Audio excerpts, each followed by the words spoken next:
Hello, Twitch. So, you're not going to see me for a few minutes because I'm eating dinner. But we have that epic final Friday the 13th music going on. And we'll have... check in with the players first. Hi, players. Hi. Hi, Sparks. Hello. Hello. Sparks, whoever you are, I don't know where I am. Sparks? You just really close Sparks? That hurts. Yeah, I'll just go ahead and start making a new character now. Yeah, start making a new character. Thanks. So, speaking of Sparks, I heard he's going to do the recap. Again, Twitch, you won't see me until I'm done eating. But I'm going to go ahead and mute myself and let Sparks do the talking. Hi. So, last session, we got basically kidnapped or captured after our fight with the Gnolls. We ended up inside this crazy altar-like area, like sacrificial religious thing. We were constantly put unconscious over and over the course of this journey, and it turned out to be a 4-day journey, right? Just enough time for the black to come and appear near us. But so we found ourselves inside of a rusted cage. Bellarmine, the dragon, was on the altar, chained up, and all of us were pretty much shackled. We had no way of escape unless we broke through the rusted bars, but because the Gnolls were around, that would cause a lot of ruckus. Fal, at the time, being warlock out of character, could see across into the darker depths of the room, and he saw another cage, which held Thomas's best friend and his father. Now, because we kept making noise, especially from Thomas, we basically got the Gnolls to come and investigate it, and then making a whole bunch of noise. They took his father, I think that's right, and then they took Thomas out of the cage, and none of us tried to rush him or whatever. No, one of us did try to rush them, and then they were pushed back from the cage, and yeah, that was pretty bad. So while everyone was trying to figure out a way how to get out of the cage, well, some of us were, Thomas was talking to Oh god. Thomas ended up talking to a man. I can't really remember. Shit. Someone help me. I don't think we ever got his name. We did. Thomas, Zine- would you like to Steiner. jump in because you were the character in this part? Sure. Offered Thomas a deal by a person named Zynos, who offered Thomas a obsidian blade to kill his group and kill the dragon. Thomas thought about it. I'm still thinking about it. And he showed him a rock with a whispered wind symbol on it. Also mentioned about Anya the Black and what her real name was. Thomas decided not to take the deal. He headed back to the cages. And then I'll let Sparks pick it up from there. So when he returned back to the cages, he pretty much was in disbelief, or he looked like he was just in disbelief. Remained quiet, watched as they brought his father back to the cage, and pretty much ignored most of the party.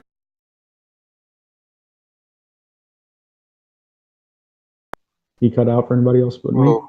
Yeah. Yep. That was random. Anyways, after some time, darkness started falling upon us because we only had one more hour of daylight, and it was the last day of the 8 days that we were given to run away from the Black. Once that fell, or just before it fell, some Gnolls were taking all the prisoners from the other cage, including Thomas's best friend and his father, and they were escorted back out through the front. Thomas just watched and then started to pretty much, I want to say, hallucinate in his own way. And then soon we heard the morbid screams and the howls of what sounded to be the group that was taken from the cage being killed and slaughtered. That's just until the Gnoll that was the one that looked demonic, right? Smashed through the top right window and fell onto our cage, breaking it wide open, and the Black followed soon after, with another Gnoll crashing into another window. That gave us a chance to escape.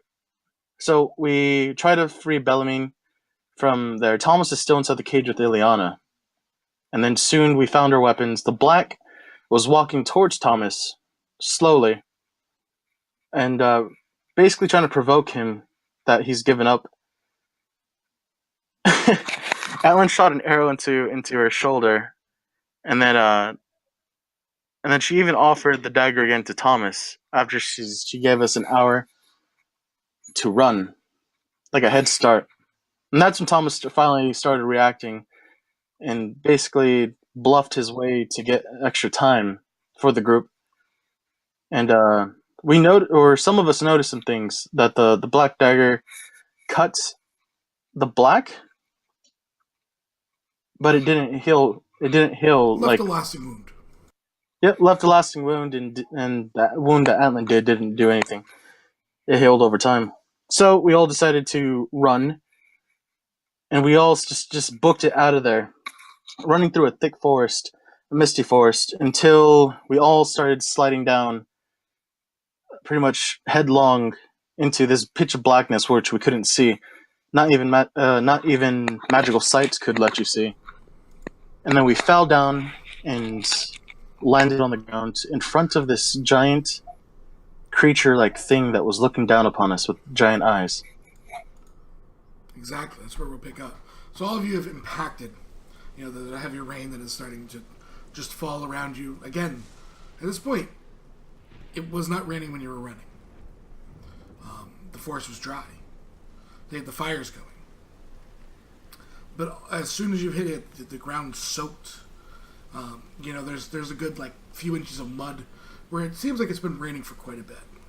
At the very edge of your guys' vision, you just see these two massive red eyes as it just seems to move through the darkness. It's looking at you and then vanishing.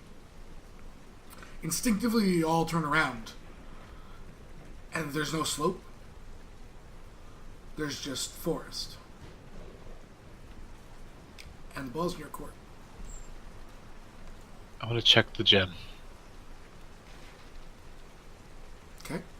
Check the gem. It's green. Pure green. Oh no.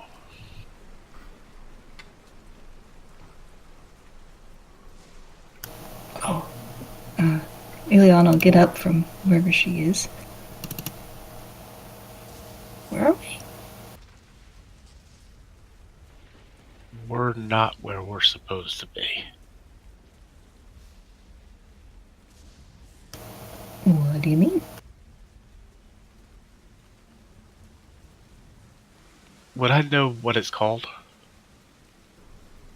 Did Did she ever tell me? Let me double check. Alan stands up and looks around. The pitch blackness is right above us, right? Or is that gone? No, it's gone. Oh. You slid through the pitch blackness, and then you arrived in a shadow. You can see a twilight, darkened sky from the clouds. Whispering to you what you know it as. Hold on. We were in a hole and then what? This is weird. Did you guys see the thing with red eyes? Yes. I know I did. Yes. Where are we? I believe this is known as the Deep Wilds. Deep wilds? Yeah. This is not... Our kind do not belong here. So in terms of our last known location, are we still considered in the south? Or are we farther south than we thought? I am not sure. This is brand new to me. Let me rephrase that, because I know that you are from past the Misty Tops, right? Right. And if you know this place, are we... And Antlyn's looking around, it's very confused. No. I do know of the Deep Wilds, but I don't know where it is. So That doesn't make any sense. Thomas will stand up and dust himself off. How high is the canopy? The canopy's a good 150, 200 feet. Okay. And, yes, Roselynn. did Roselynn know where the deep wilds are? No. None No. of the rest of you have ever heard of it. No one. Okay. Fun. Thomas looks at Maad and, what do you mean our kind shouldn't be here? And our kind don't belong here. You know that I have powers. No, what powers? And I look at Roselynn and say what she would call witchcraft. Roselynn will cross her arms. I've been needing to talk to you two about that. Thomas looks at Roselynn, then he looks at Maad. So we've got a dragon, and we've got witchcraft. Yes. He looks over at Antlyn. You're really a sheep, aren't you?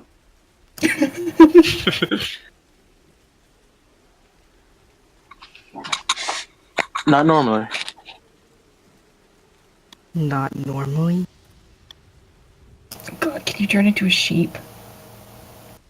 Well, compared to running away from giants, I can be considered a sheep if you look at it through that perspective. That's sheepish. That's different. It's called survival. It's called not being a sheep. You, and she points to Illiyanna. Me? You did something that closed my wounds. What was that all about? Thomas looks over to Illiyanna, confused. She did what? Illiyanna rubbed the back of her neck. You did something of some magical voodoo witchcraft. It's not voodoo witchcraft. It's magic. I can make wounds better sometimes, a little bit. Roselynn will squint. You know what the Orions wouldn't do to people who were considered witches, right? No. Burn them. There's a possibility that the Black is after her because of that. Thomas, That's the only thing we can come up with.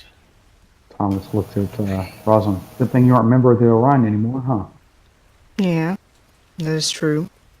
Thomas looks around for the dragon. And you, and she points to Fowl. You did something with your hands, and it pushed those Gnolls back. What? You are also part of witchcraft too? It's not witchcraft, it's magic. What's the difference? Witchcraft is something witches do. Which is magic? It's different. Some It's people not have different. magic and they can't control it. And some people have magic because that's what they learn. And other people have magic because that's just who they are. This is voodoo. Is it magic It's not when voodoo. is it magic when one of those things' heads explode for no reason? Now that was scary. Sorry? That's... And she'll take a couple steps away from Illiyanna. That's... So far, I've only used my magic to defend myself and us. Thomas, is the dragon around? Does Thomas see the dragon? The dragon is still unconscious with that, Breanne. But we can see it? Yeah. Thomas looks down. Damn. What's wrong? This is strange. First, there's a dragon. Roselynn, And make me now next I'm... Oh god. I'm bad at those. Oh, okay. Well, So as you start to walk away from him a little bit, Thomas, looking around, you swear you felt something grab your ankle, but you quickly move your ankle and you look back and there's nothing.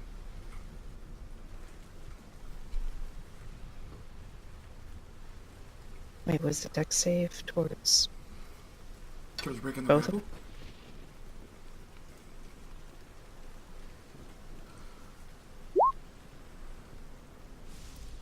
Alan's gonna look to Val after he's looking around. Maad. Yeah, sorry, Maad. What do you know of this, what do you call it, deep forest? Deep Wilds.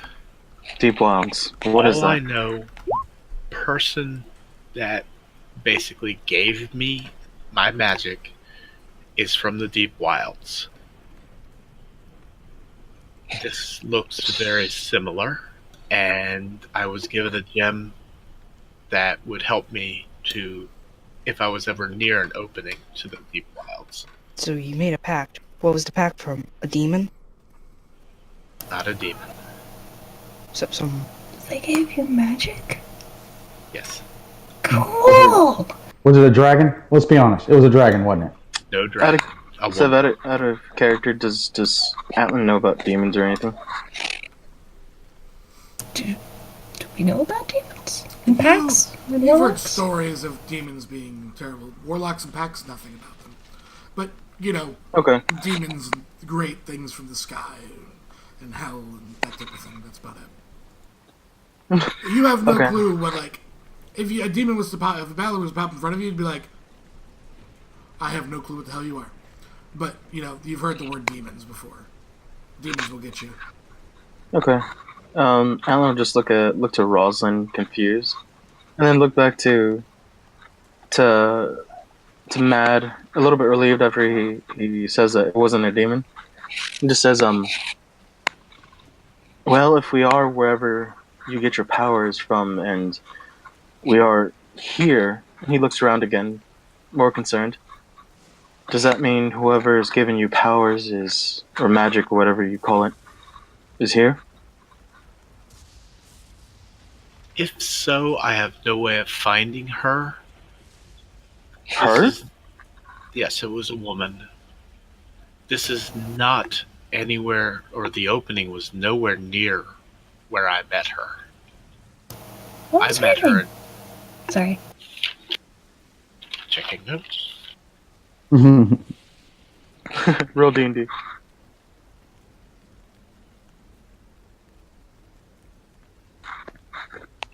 So a lady in the deep wilds. I actually met her in a cave. Did he have red eyes? She did not. Out of character, did they blink a lot in a cave? I'm just curious here. I'm sorry. Continue. It's like heavy mist around us, right? Is that, or Yeah. like lightly You obscured? can see about 15, 20 feet from you. Okay, Antlyn's gonna pull out some rope and then start tying some loose circles, and he ties around his waist and looks to the others. Her name was Shona. Can you spell that? Shona. Oh, that's Chona. Thank you. Or, well, that's how I Sad. say it. She looked to be one of the noble elves.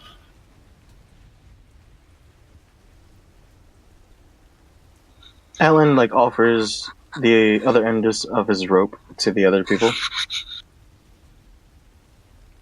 I'm guessing this is so we don't get lost. Or we don't lose ourselves. Oh, good. You're not tying us up and arresting us. That's good. That would be correct, unless you all want to try to venture through this fog separately and see where our paths end up at. I would rather not. Considering we fell through a hole that isn't there now, I think this is a prudent idea. I have it tied around my waist. As long as you're holding onto the rope, you don't need to tie yourselves and get each other locked if you try to cross a tree or a stump. Okay. Thomas looks at Antlyn. He looks at the rope, and he goes, "No." Why not? You want, Oh, the you long have- or the short? You want the long or the short version? Let's make it short. And I don't mean that in any offense. I don't like you. I'm I sure you trust don't. you. Thomas, he's not asking us to be tied to the rope with him. He threatened my mother. Yeah. Antlyn just looks at him and nods. He doesn't say anything or shows emotion. And by the way, and Roselynn will look to Illiyanna and Maad. If you do, I don't mind, I guess, I don't trust. How about that? The whole. And she puts quotes in the air. Magic deal you have. Strange. Unknown. I don't like unknown. But you did, however, help me. And she'll look to Illiyanna with by for somehow closing my wounds by healing me. So I guess I don't know what to say about that. Thomas looked at Illiyanna. Do you mind if I travel with you? Oh, I don't mind. I was about Thomas to runs ask under you her to robes. travel with me. Okay. Thomas just does. Okay, and runs under her robes. Oh, God. Just Illiyanna, just please don't make my head go boom. I won't. I don't think so. It only does it when I'm insulting people. Like the bad doggies. Speaking of What's that music? Thomas, what music? Listen. There's nobody here but us ducks. there's some music. As you say off that, you hear 2 quacks from the See? mist. Call me a liar. Nobody called you a liar. Antlyn's still offering the ropes to the others who have not yet grabbed it. Speaking of ducks, I'm hungry, and since we have our stuff, we have our rations and whatnot, right? Or is our rations gone? Investigate. All right, she'll investigate.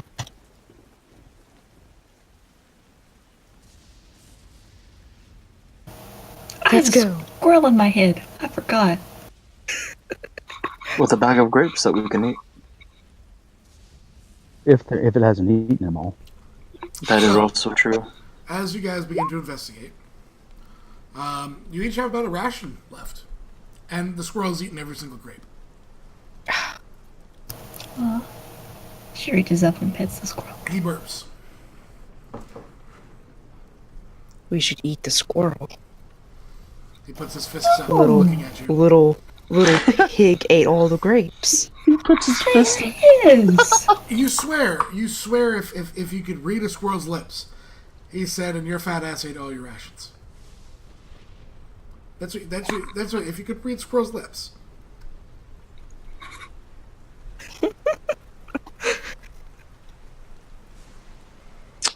Okay, I need that component. Do we still have the exhaustion on Yes, ourselves? you do. You've literally Okay. just landed here.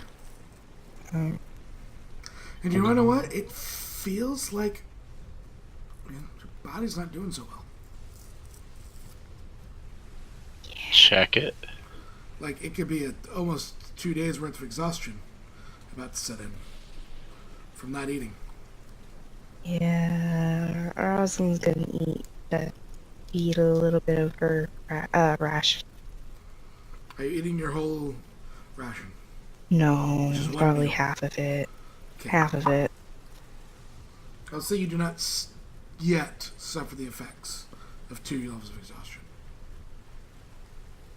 Antlyn will eat all of his for right now. Antlyn, you do not take a level of exhaustion. You're good for 24 hours. Okay. You still have Thomas one will eat. Thomas will eat all of his. Okay. Same for you. Antlyn looks around and he sees the forest. So he's gonna look to each of them and says, how many of you have ever I guess I should just say this. How many of you have ever lived or hunted in a forest? Or should I say, how many of you have experience? You would probably be the most experienced unless Breanne has some. Antlyn nods and looks to Thomas if he's visible. You're not getting my robes dirty, are you? Let's not napkin. He's munching on something. No! there was a little We're bit of something sitting in Thomas mud. didn't like, and he's wiped it on the inside of your ribs. Oh, Too much peanut butter, Mom. Too much peanut butter. Anyways, We're actually standing in mud. We are. that is also true. Antlyn will just say to Thomas, "Well, whether you trust me or not, I'm your only. It seems like I'm your only source to help you get out of this thing. And Guys, seeing how you don't like the dragon, anyways, I Antlyn, don't mind. Yes, I swear do you hear I. that music? I'm gonna look around and listen. Do you hear it physically, Spartans? I know I physically hear it. Do we know where that it's going? Like which direction it's in? Seems are coming from all around you. So All you can roll around. me a perception to try and locate it. Oh, that's not good. No. Antlyn, you take a deep breath, using your elven ears. You realize exactly the direction it's coming from. Which direction? Well, seeing that you don't know north from south right now, That to your way. front right. Do we want to go towards the music, or do we want to head away from it? Illiyanna looked to Maad and Thomas. Well, if there's music, there will be people, and maybe we can rest there. They sound happy. As long as there's no banjos. Banjos? Then take hold of this rope and follow me. I can tell the direction somewhat. I'll go second. No, if they grab hold of the rope, he'll start leading them there. Yeah. Everyone's Roselynn. grabbing a hold of the rope Yep. and staying together. I'm You're under. in Illiyanna who's grabbing the rope. Yeah, It's fine enough. correct. Yeah. I realized I've been muted this entire time. We just thought you were being antisocial again. It's fine. Nope. It's okay, it's natural, you're eating pizza.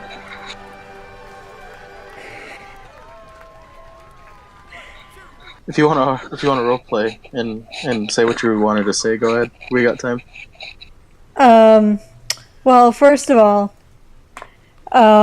whenever Roselynn was having her little controversy with Maad and Illiyanna, Breanne said to her, "You have a problem with it, yet you're not dead." Yes, I'm thankful for that. Thankful that my head wasn't exploded. Then don't complain. I'm not Illiyanna complaining, kinda I'm just saying. Shrinks away. And then Breanne will go over to Illiyanna and say, "I think your magic's pretty cool." Same thing with Maad. And then she'll look at Antlyn and kind of nod to him because he healed her before too. Is there a way to wake the dragon? Is she okay? No, this is a bad idea. Noted. Breanne will take half of her rations that she has and try and wake Breanne up with half of her rations. Okay, does not Try and seem feed it to her.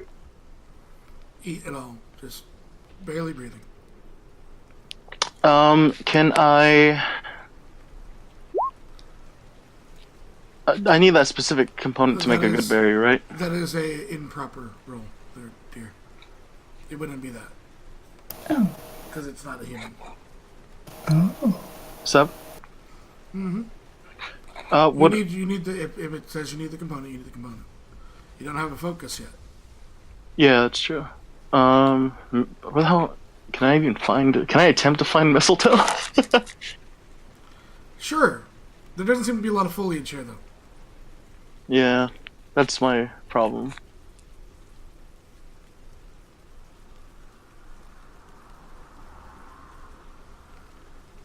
So are we going? No foliage. I'll lead them. We'll start walking. Yep.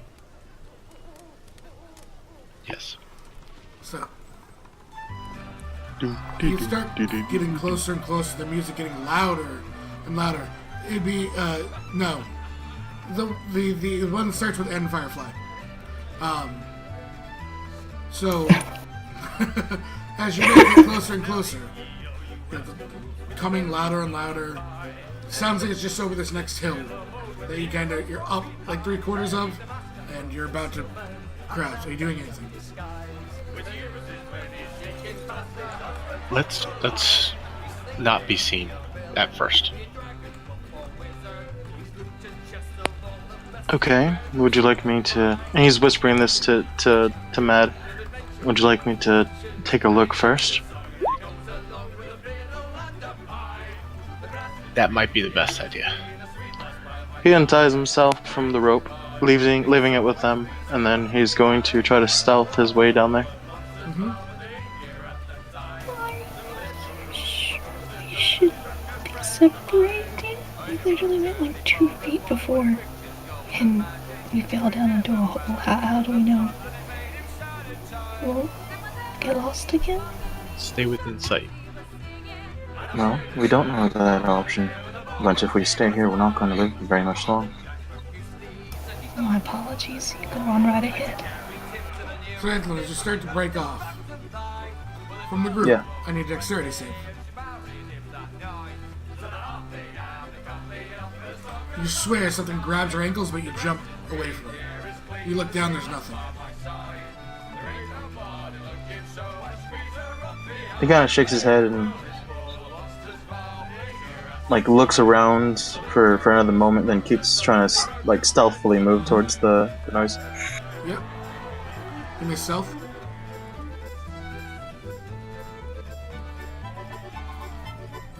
Alright, you make your way down a little bit farther. You know, at this point, you're no longer seeing each other. You're just on that cusp. Give me another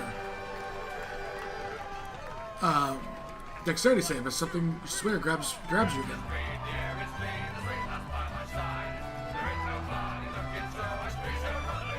Okay. Again, There it is. Something grabs your ankles, but you maneuver out. You said he's just leaving our sight? Yeah. I will start walking forward, Okay. pulling. Roselynn will follow a bit behind. Yeah, you all guys are on the rope, so yeah. Some Yeah, space. I want to try and keep him within sight. And if possible, stealthily. Okay. Yep. So Antlyn, you're just down. You can see the flickering on the edge. Looks like pretty much like a barn fire. It's a big campfire. There's shadows at this point, at best you can see. Outlines of individuals, walking around. I needed the deck save. Damn. Something grabs you, and I'll whisper to you. Okay. Maad, as you're coming down, you lose sight of Antlyn. He just disappears from sight. Completely disappears from sight. I try to move forward a little faster. Never mind the stealth. Okay. So the pace picks up for all of you. Okay. As you go See. running, you get to the spot where Antlyn was taken. Nothing. Where did he go? So his tracks just stop Gone. there. Yeah, don't see tracks at all. Did he leave us? He was right here, and now he's gone. And look You can around. you can see the campfire. You can see the people that are playing and seemingly having a good time. What do those people look like? Shorter individuals. You can't. They're all at this point best shadows to what you can see. Athens? Could be. Thomas, those your people? Oh, I see your robes. Antlyn, no wonder you're here. You're just hiding. Roselynn, that pat the ground where Antlyn was with her foot. Solid ground. Look up. Just looking Nothing. around. As far as you can see, you see trees. I checked the gem again. Still green. Dang it. Illiyanna would lean over to where Breanne is and say,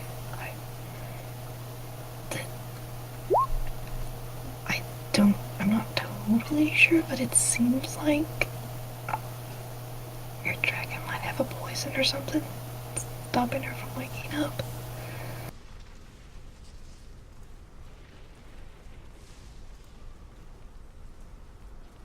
Oh,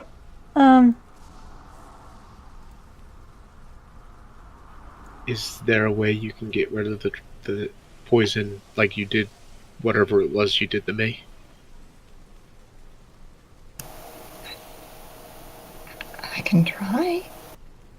Breanne will hold Bella out and just be like, I trust you.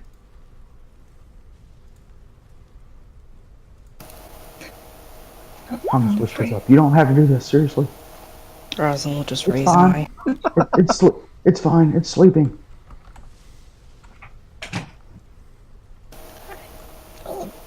Does it look like it's hurt? That does look like it's hurt.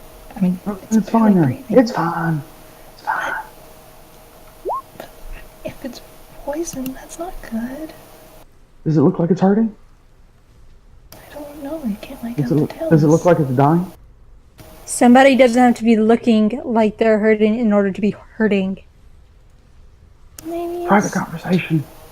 Roselynn will look back to the fire. Are they still dancing and stuff? Yeah, the music's over. The music's the only reason they haven't heard you arguing in the woods. Roselynn will harshly whisper to them, "Keep down." Shh. I'm as down as I can get. I'm 3 foot tall. I can make you get down even more. Shh. God. God. You get married and all of a sudden they get mean. I'm sorry, Thomas. It's fine. It's fine. Illiyanna, but Why are you whispering? she said to be quiet. Oh. Illiyanna will put a hand to, Wait, what am I whispering out here? Habit. Illiyanna will put a hand to the dragon and try a lesser restoration. Okay. Give me a charisma roll. Okay. Just straight charisma? Mm-hmm. You kind of lay your hands down on them, on the dragon, both of them. You muttering what does... Yeah, because you did sleep. Okay, muttering what has come to you in your sleep. You see your hands kind of shimmer and pull this light blue kind of hue in front of your eyes, Roselynn. And you see that it just kind of leave her hands, go over the dragon's body and shimmer, and then break. Roselynn just eye it suspiciously. Have a little, just a shiver running down her spine. Ugh. It's weird, strange. Sorry. I won't do it on you. I'll learn to try and get used to it, I guess. That's not what happened when you did that to me. Mm-hmm. You try again. Maybe because I do. Okay. Roll me another charisma. Okay. Shakes the head. Puts her hands out again as you're holding Breanne. And she begins to mutter. The light blue again building up in her hands and going over Bellamine. You hear the little kind of magic take effect. As it subsides, it just seems to go into her form, not shattering this time.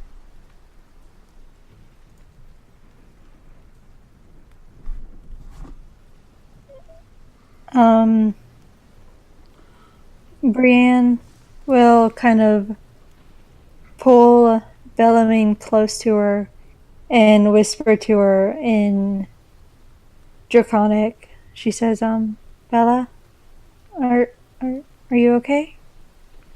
You still have the ration in your hand, right? Mm-hmm. Still a forked tongue comes out, taking the ration, and just chews it. As soon as you start to pull her away, it's like, I didn't hurt her. I promise. Breanne looks at Illiyanna and she says, thank you. I appreciate it. And then she'll go back to kind of tending to Bella and Who's basically on one hit point right now. yeah, try and help her however she can, I guess. Is the music still playing? Yeah, we're having a good old time over there. should be Is there like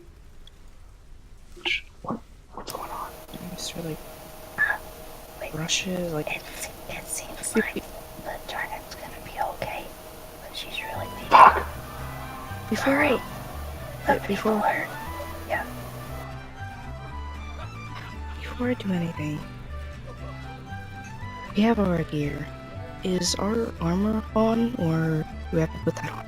You have not put your armor on. So, do you think the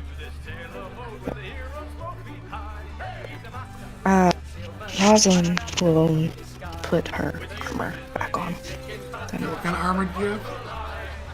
Oh no. She'll try her best to be quiet.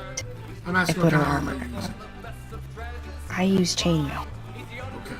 I'll tell you how long it takes you to put on. Okay. Give me 1 minute. Thomas puts his leather armor on. If it takes too long, then I won't do it.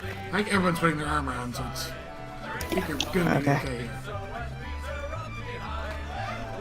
Let's just slip over. keep walking cautious. This is a great dressing room. Thank you. You're welcome. What? Can So you Thomas, it takes Thomas a minute to put his armor on. Roselyn's sitting there for 10 minutes putting her armor on. Do you need help? Oh? To put the arm. I'm sorry. She'll like be uncomfortable. Rather. I'm sorry. Thomas whispers up to Illiyanna. Why aren't we moving? We're waiting for her to get her armor on. Maybe you Roll should me a help her. sleight of You're hand. her husband. Roll a sleight of hand there, Roselynn. Okay. God, there's chingling and changing all over the place. She's trying to put this on.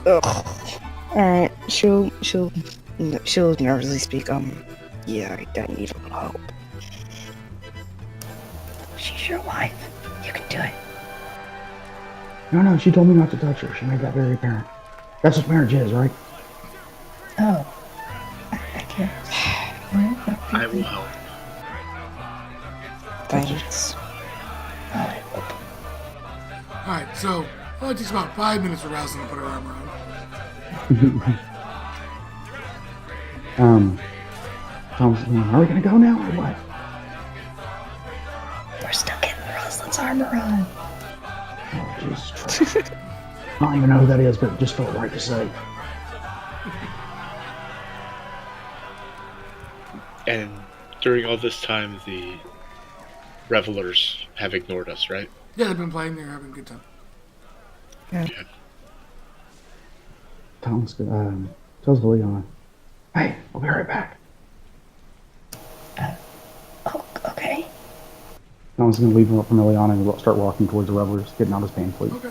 As you get about, Be careful. you start making your way off. Are you stealthing away from the rest of the party, or are you letting everyone know? I'll let Illiyanna know. Okay. I wasn't really stealthing, I was just kind of just going. Yeah. So give me a dex save. Okay. She's about halfway there.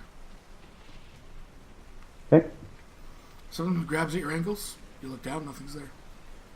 Okay. And make me As one I more get- before you make there, if you're going. Okay. continuing on. Okay. Illiyanna, you watching Thomas? Yeah. Disappears.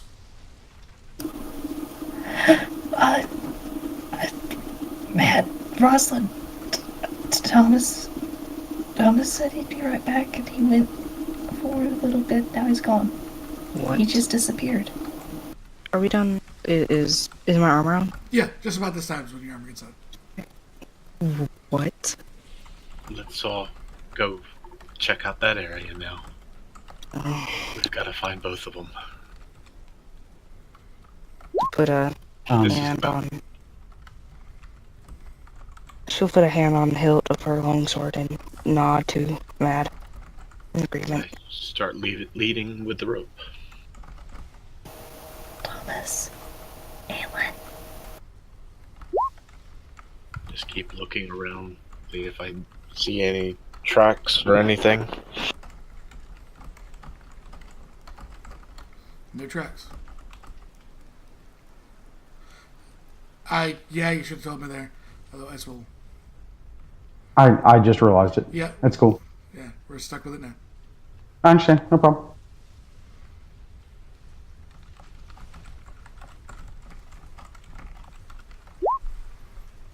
The thing I can think of doing is to continue to the revelers and see if they can help us find our friends. This is fine by me. You're about halfway there to them. You're only maybe like 50 feet Yeah. away. They don't seem to be paying us any The music's mind, too so- loud Oh, okay. for them to really hear you. I mean, none of you have not won the stealth check and made a huge racket. Breanne, did you want us hide the dragon? Bellamy, that's her name. Did you want to hide Bellamy? Or is she still weak? Is she like, would I be able to wrap her around my waist and still? You could look Like, through your would you coat be and able cradle to- her inside your cloak. Okay, yeah, then I'll do that. I'll just like cradle her inside my cloak. Okay. All of us stay together. It seems like every time we separate, one of us goes missing. And we start walking forward. Okay. So as you all make your way in towards the camp, you come upon, there's a couple carriages.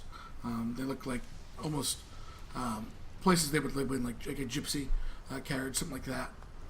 The kind of wagons, they have doors, small doors.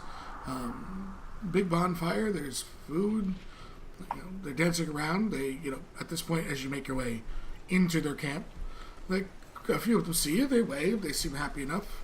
Pretty much all halflings. Illiyanna waved back. Hi. Oh, they kind of stop the music, and one of them comes up and, hello. Hi. Who are you? Well, I'm me. Who are you? I'm me. But your name's me too?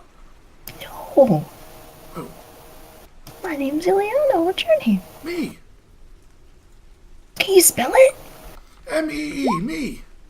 Oh, it's nice to meet you, me. It's nice of me to meet you. Get it? He laughs.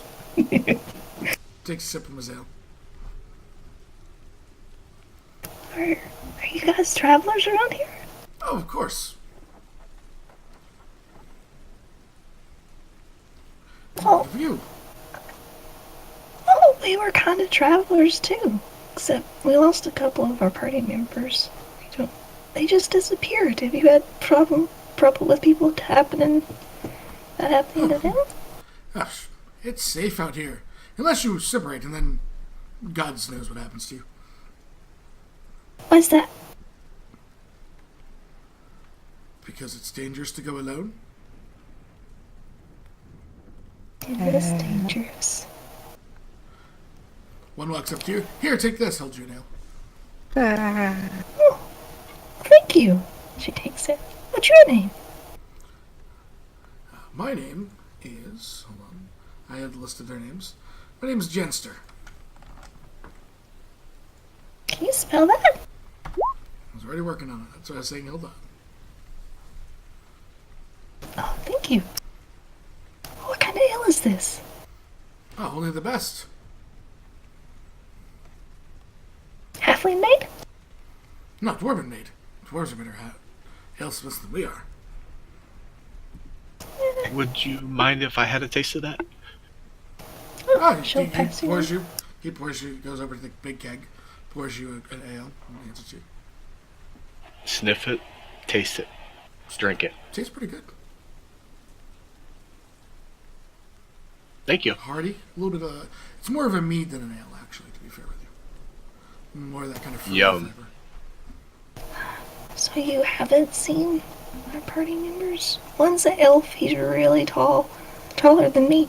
And she'll hold up her hands. And then one's a halfling. He's Jess looks at me. Any other halflings around? There's a bunch of them poke out, raise their hands. We're all halflings. Is that any one of them? I look. Do I see Thomas? No. No. She shakes her head. But it's nice to meet you. She He waves. goes. So break up. And they form in male and female lines. Oh, And he goes. How many, He starts pointing. thank you. Those are all the males. Levan and Panbul and Rickadal and Merman and Corsair and Lemu and Belzer and Davdal. And he takes a deep breath and points to all the female halflings. And Quillith and Bomida and Hala and Malua and Lidula and Hali and Kithri and Nelly and Vara. Oh, it's nice to meet you. They all wave. My Illiyanna name is waves Maad. back. You're mad? Which mad? Yep. Are you angry? Or are you insane? I'm as mad as you are me. Raises an eyebrow at you. And then laughs.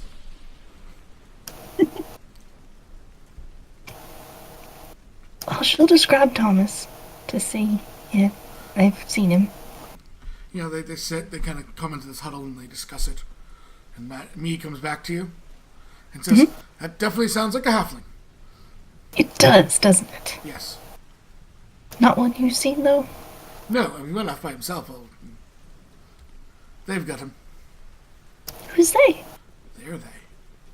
They who? He just points. They're they. She looks to where he points. Points to a tree.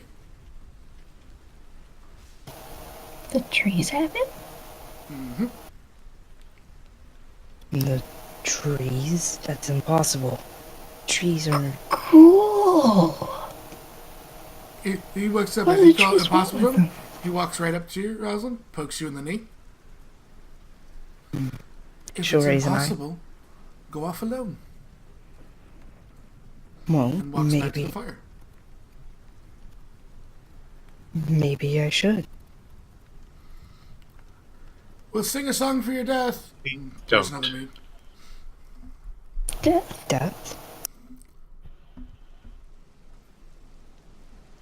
We should all go check the trees back where we lost them. I I wouldn't be out too late. He points to the sunrise. When that goes down, you don't want to be in darkness.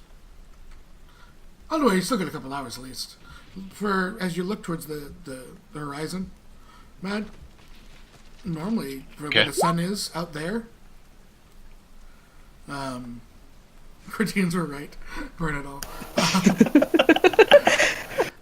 It like, you know, you're normally thinking like you maybe have minutes. He's telling you you have hours. But when it's dark out, that's when it gets bad. Really? What's bad about it? They come for you. If you're caught in the darkness. Big ones, red eyes. Angry fellows. We saw one of them before when we first landed here. And you're alive. Here? He looks up and down. Well, I think so. She checks herself. It kind of went away. I don't know why. It went away. Maybe we were too many. There was just one of them. Or because it's not dark. Maybe. I hate to ask, but we ended up not having a whole lot of food. Do you maybe have any extra? Oh, I'll have to check with the boss. Oh, who's that? Hell's always free. The boss. He's the boss. Oh, what's his name? His name. They huddle again. Or her? They huddle. Roselynn will just raise an eye still. Comes over. You can tell they're arguing. Me comes back out. I guess I can tell you his name. His real name. What are you going to tell us to call him? His name is Lurin. And he's definitely like an elf. Like an elf, yes. I think that's what you call him. Like you, but taller. And points to you, Illiyanna.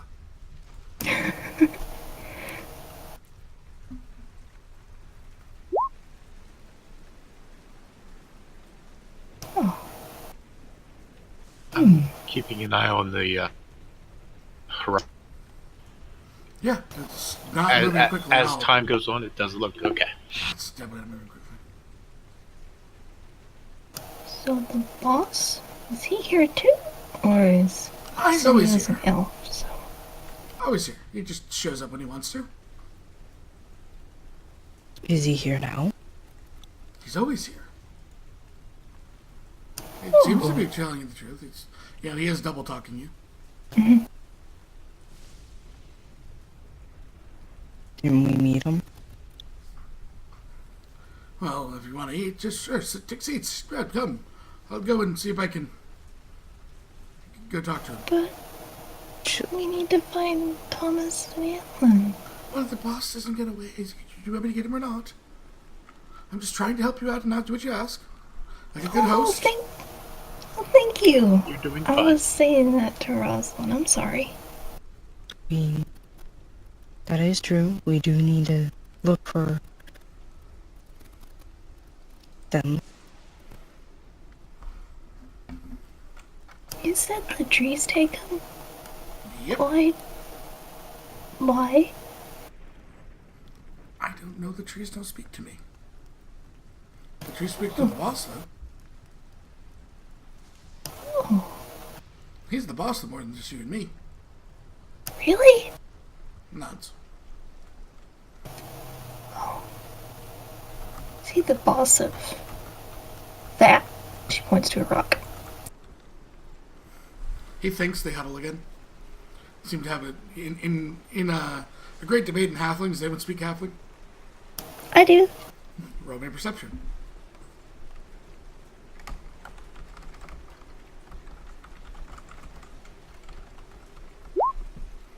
You hear the word nature thrown around once or twice, but nothing more than that. Me comes back out. We're split. We can't really. We can ask him though. Okay. Can start living all the number questions we can ask him for boss, or if we don't get to talk to him. I'm sure he's busy. Oh, he usually makes it. If you're here, I mean, you're not from here. No. That's easy to tell. And he walks up towards you. Man, sniffs you. You smell like here. Walks back. To who? Up to Maad. Oh. He looks back over his shoulder and grins. See, you are afraid of the trees. Let Roselynn. Afraid of wood? Crosses his arms and looks at you. Very well then, off alone into the woods. Just do it. Please don't. I'm afraid for you. Please don't. I know you said there's not anything to be afraid of, but you've seen what happens when people go alone. So I think there's some truth to what there's truth in what he's saying. Even if it doesn't make sense to you just yet. I'm sure it will when we can figure out what is going on. So, he pulls out. So then you would like me to get the boss. And he kind of starts putting his hand inside his shirt. Probably grabbing like a medallion or something. Please?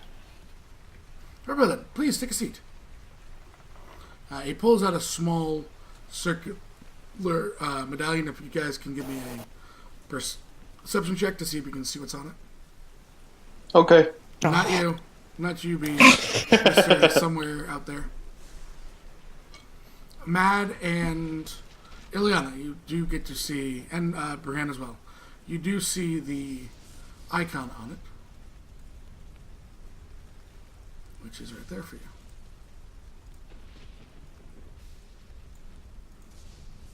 It's not a seashell, like a clamshell. No, it's a big tree with smaller trees underneath. Oh, I'm sorry. I can't unsee. That's father of forests. See, now you know what it's like with the dragon thing that you guys give me shit for. See? No. It's okay. See? Now you Firefly. Oh, I'm sorry, Hugs. You can really see the trees and the other trees. I'm sorry. So, as you move forward, he kind of goes around behind one of these things. Illiyanna sits next to Maad. And eventually he comes back. About 5-10 minutes later. He'll be on his way.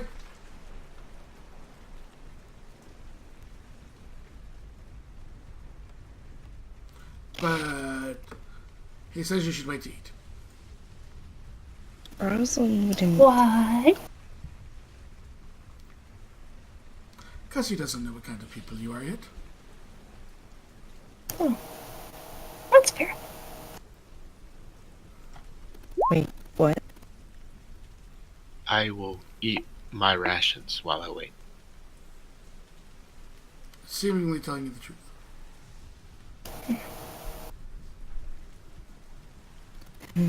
Roselynn will eat the other half of her rations. Okay. Illiyanna, I'm not sure how long we're going to have to wait. This is just to hold me over until he gets here. Okay. So, they begin to play and have fun and sing songs. And, they more than willingly to have you guys join in as they dance and have a good time if you're willing to. Yes. Yeah, exactly. You serve ale as you'd like. They're dancing, they're having fun. Before all of a sudden they all stop. Just in the middle of it. They've been maybe about, at this point, it's been enough time where you're getting close to dark. And they stop and they look and all of them get down on both knees. I look to the others and then follow suit. Okay. She'll follow Maad and the halflings. Roselynn will hesitantly do it. Okay. As you kind of look down as they are, you're kind of getting in almost that prayer-like position. You see a elven man dressed in greens, and almost this kind of crown weaved with all sorts of different fauna. As he walks out and says, "So you're the 4, and you," he points at Breanne, who has not said anything. "You did not kneel."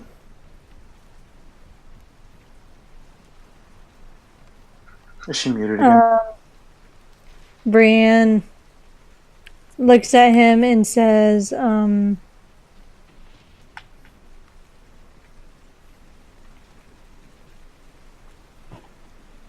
I didn't know I had to. Motions to literally everyone else kneeling. Your compatriots kneeled. I would have understood if all of you didn't.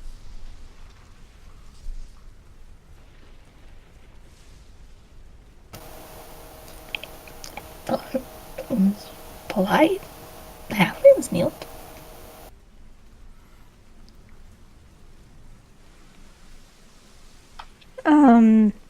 I'm sure not being any disrespect. He waves, puts a hand up towards you. I didn't ask for your opinion, no offense. I asked for hers. And looks right back at you.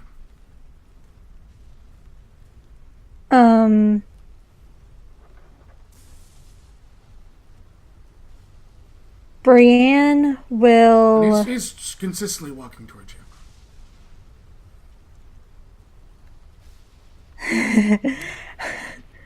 Breanne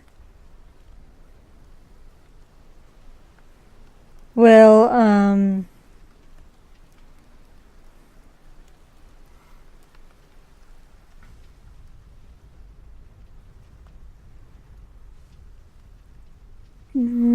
Well, how about I give you a choice? Right? You have 3 friends here. I've at least shown common respect. So, you have 2 friends who have not shown any respect to the ways of these lands. Would you like to see them? I'll keep what's that's under your coat, because she is still too injured to partake. You may help them, and the rest of us shall eat and see what happens. Sounds like a plan. He sticks his hands out for Bellarmine.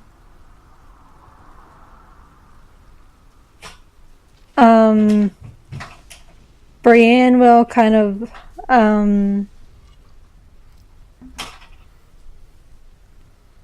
cuddle Bellarmine like closer to her, if it's even possible. Safe.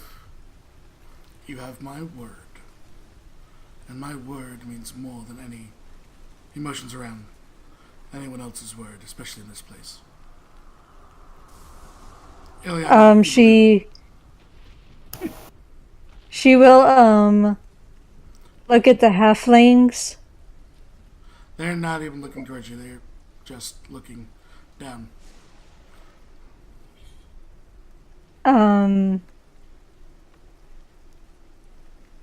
And she'll look at... I'll even make it one better for you.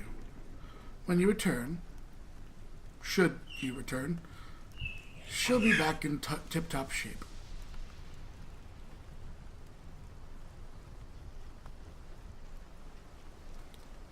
Well, your friends here, motions towards Illiyanna Maad, are but novices. I am not.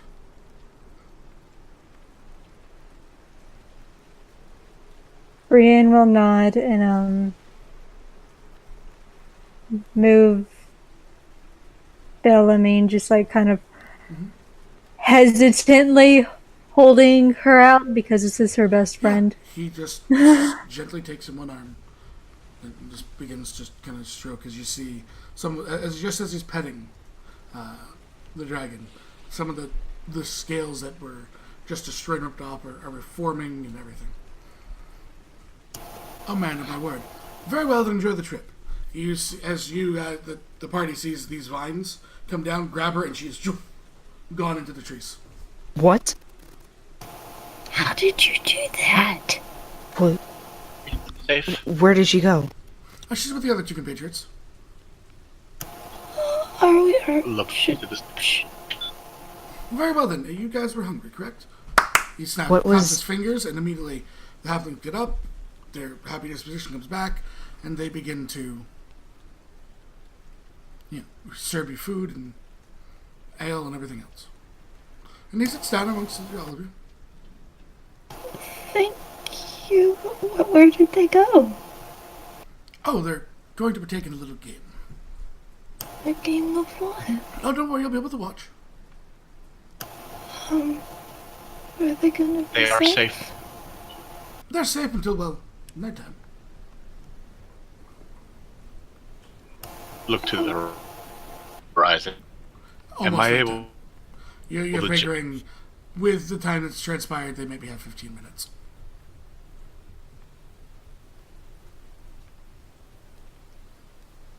So the game is played for the next.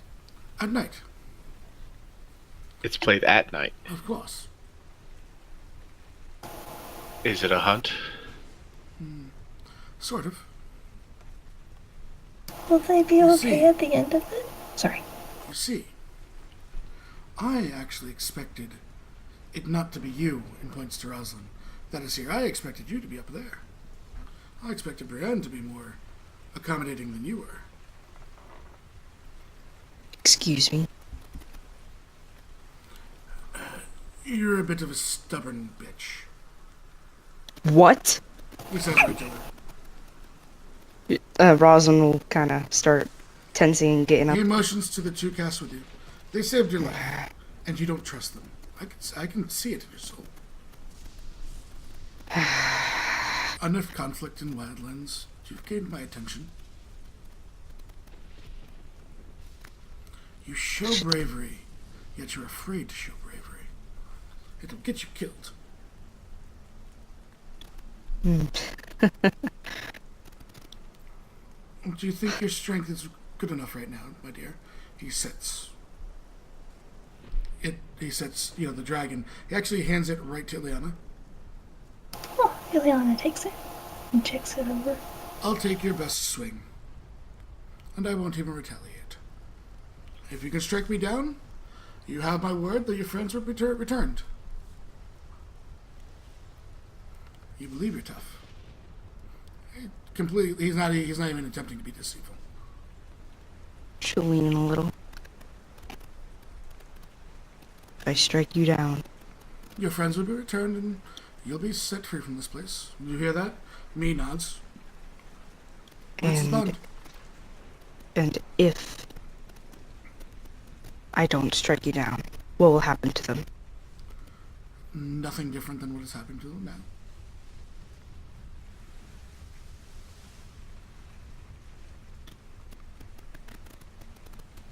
Is there a catch?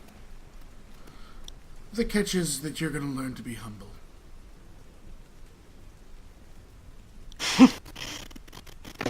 She'll get up. He looks and goes, do you want your, the weapon you're more comfortable with than that longsword? Bring her a greatsword, please. One of the halflings runs into the tent and brings you out steel greatsword. Similar to the one you lost, not the exact one. She'll take it and she'll test it, like the weight and stuff. And Very well made. Where'd you find that? Sorry. Me looks through goes, from, other people that lost and didn't survive. All sorts of treasures. Oh, You can't just let them scatter around the woods. Gotta pick up after them. that is true. Would be better for the woods. People might trip and fall over. He looks, just kind of relaxes himself. Says, very well then. You are at advantage. He is sitting down and not attempting to defend himself. she will do a little stretch and stuff, and then she'll charge and swing at him. Okay. Make your attack roll. Doesn't seem right. Okay.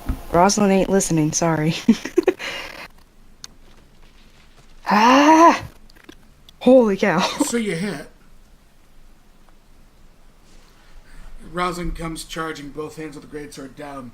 You're going for like the neck to try and take his head. I assume single blow.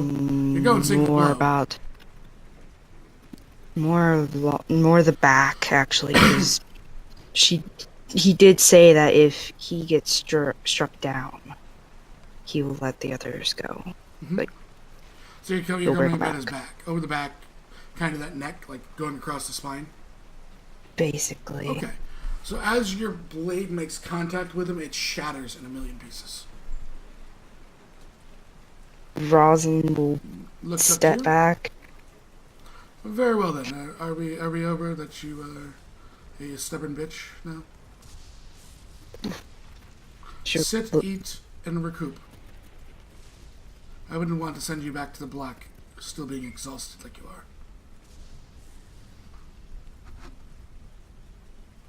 May I ask some questions? Roselynn. Well, of course, Maad. Right. Roz is probably standing there disbelieving everything she just saw. What is your name? Which name would you like? We can call it Common many name? things. Most common? What should we call you? Well, you're already being hunted, so why don't I just be upfront with you? Your people call me the Father of the Forests. I like the title, but it's not my name. You may simply call me Othar.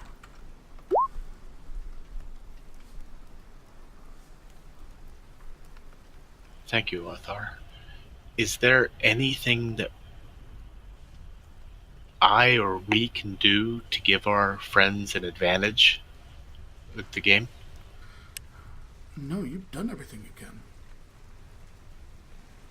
You Takes a see, deep breath. you all were not simply selected to die randomly. Each of you were eventually going to die. By the Black for one reason or another. We decided to give you a fighting chance and be a team. Who's we? My brothers, my sisters, lovers, children. How many's that? How in total? Of the main family? Yeah.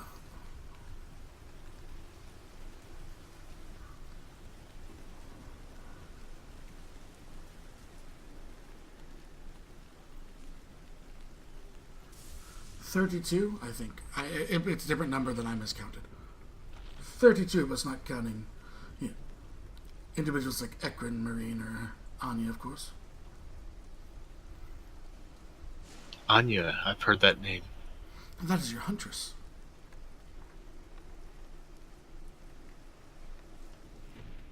She is part of your family. Not really. More like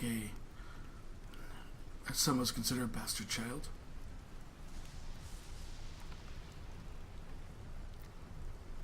More like a great grandbastard. Okay. Thank you for giving us a chance. Well, you see, I still believe that your good nature will rise above any emotions to Roselynn. Your inability to comprehend what has been hidden from you.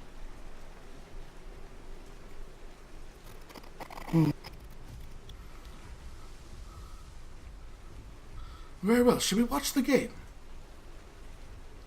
I'm sure the information would be good amongst all of you individuals. You know, Thomas does hate that poor creature. Yeah, he called it the end of the world, because that's what they call it in the stories. stories are just that. Though it's odd how bards mix the tale up when outside influences make them. Really? He kind of reaches out and grabs a stick off the ground and taps the fire that kind of it bursts with this green flame, and almost like you see Antlyn, Great flame! you see Thomas, and you see Breanne. They're all suspended in trees, wrapped up in vines and gagged. Oh, are they gonna be let go? How well do you trust your compatriots to work together? Oh, To work together, um, it'd be very difficult for them. Well, then, I think they'll be. I think if their lives depend on it, they'd have to, right? I mean, we all argue and fight with each other, but I hope that they would be willing to let personal differences slide. Maybe if not be a permanent team, but work for at least a little bit till they're out of danger. She answers very honestly. With Thomas and Breanne, they might have problems. they're going to have to learn that they survive together or die. Count this as a test you're actually aware of. And you see them all get whisked, as almost these vines themselves are moving through the trees. And all of you, the three of you, you guys are let down on the ground together inside this small kind of pathway. These vine-like creatures, known as vine blights, but not the evil connotation that most D&D worlds have. They sit there, they look to you, and one just looks and says, "Follow the path together, you live." And then shrinks back up into the trees as darkness begins to set.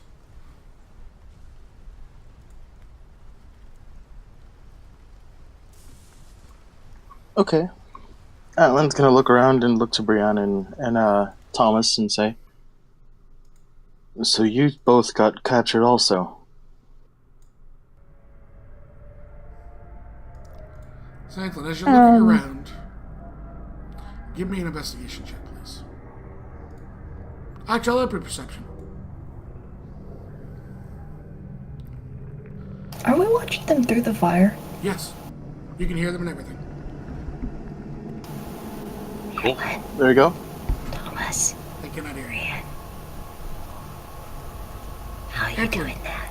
the trees in this area are covered and smeared with blood. How dark is it? Like, is it dusk? Is it still light out? The behind you is dark. And as you look behind you, something makes its way from the moonlight.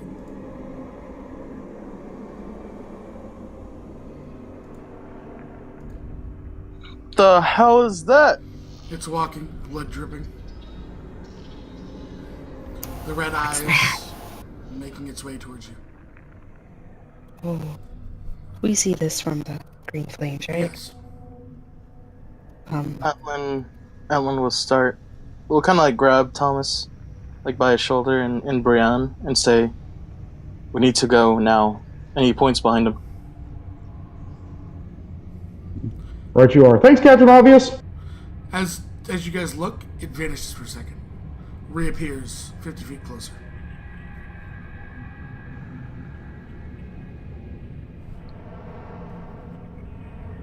What do we have for on us for items? Whatever you were taken with. Okay. That means I don't have my armor on, right? Or did I get that set up last No, game? you'd never put your armor back on. Oh, yeah, you did put your armor back on before you left. You're the only one that equipped your armor. Okay, then he'll look to them. It's how tall is this thing? Like 20 plus feet from what you can tell. I think as a giant we need to run. And he starts, like, he'll wait for them, and he'll start moving, like, a little bit ahead of them, just to keep pace with them. Okay. So are you guys also moving? Yeah. Yeah. Thomas and Breanne, you both hear something in your head. Okay.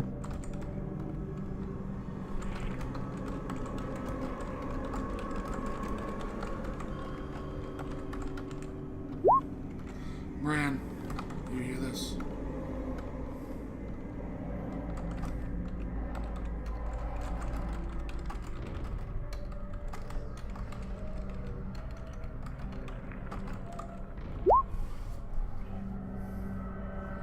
Antlyn, you don't hear anything. It just slowly is moving towards lumbering. It looks almost as if it's just waiting. Alan's gonna keep on moving if nothing happens.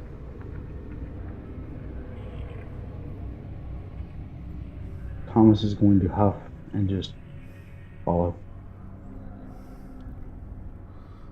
Breanne, Trees almost seem to be leaning towards you, making the path harder and harder to walk.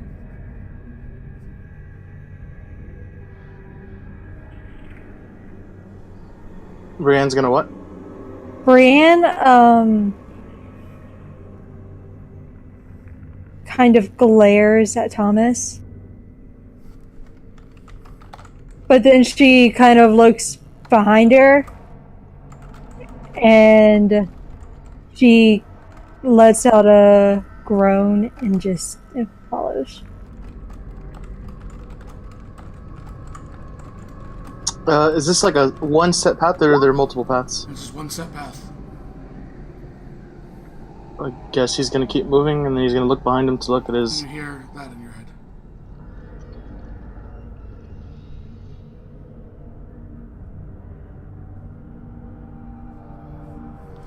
Can we hear what's in their head? Nope. Thomas pauses, and then You mean Antlyn? looks around. Yeah, sorry. I'm thinking... Antlyn pauses and looks around, and he kind of like slows down a bit, and then looks confused, unsure of what the hell he just heard.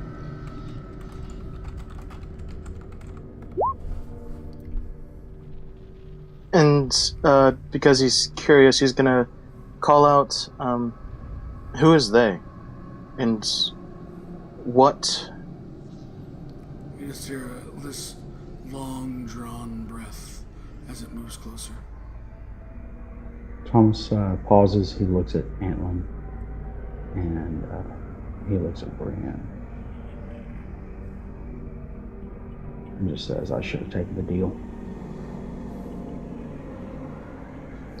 To what end?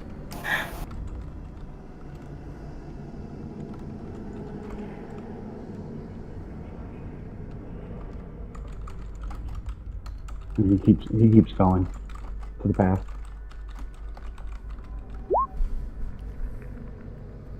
You mean the deal that the Black offered you? Thomas keeps walking.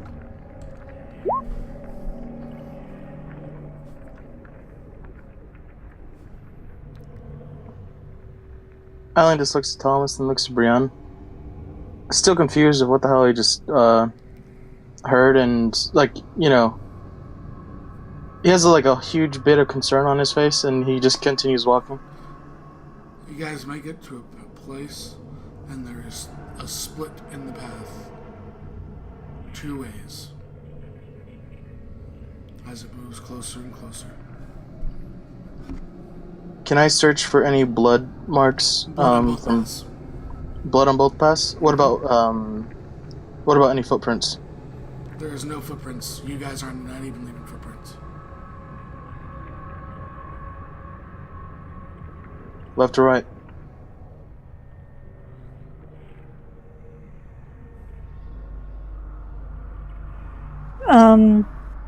Breanne looks at Antlyn. Can you send all three of these, please?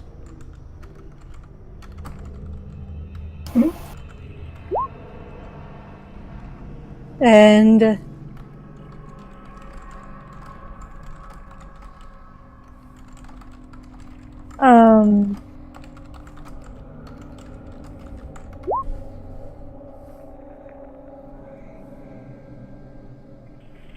she kind of like moves her head a little bit and cracks her neck a bit. She looks like she's trying to. Antlyn's gonna pause. Like he's like not focusing on either Thomas or Breanne at this moment after what he hears, and he thinks for like a long, hard moment, and then slowly shakes his head and looks back to them and says, "What did you say? What path are we going on? Left or right?" Right. Tell me Looking. Sorry, go ahead. They look identical, as far as you can tell. What did you say? I said, I've been told to go left. Mind you, it's still getting closer. Yep. By who? I don't know.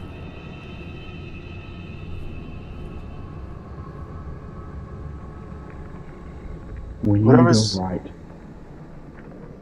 Whatever's in our heads is telling me to kill both of you to save my own skin. He's telling me to kill Thomas to save Bella. Let's go right. Okay.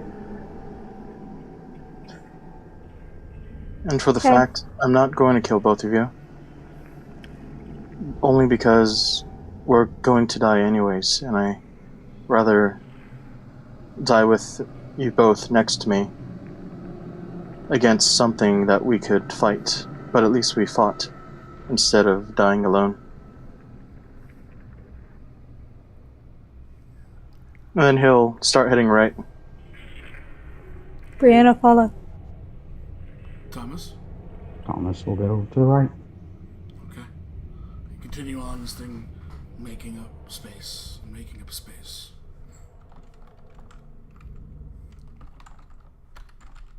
Are the trees still, like, crawling over us?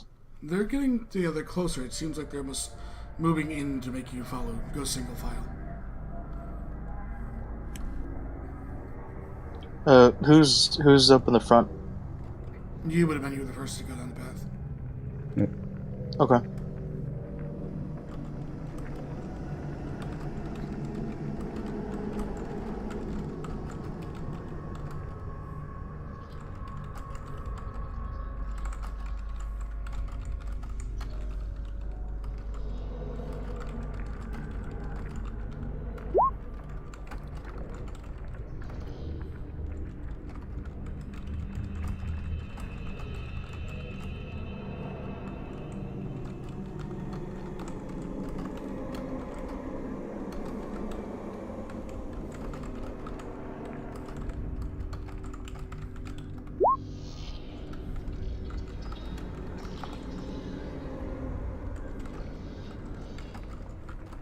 So many whispers. All the whispers.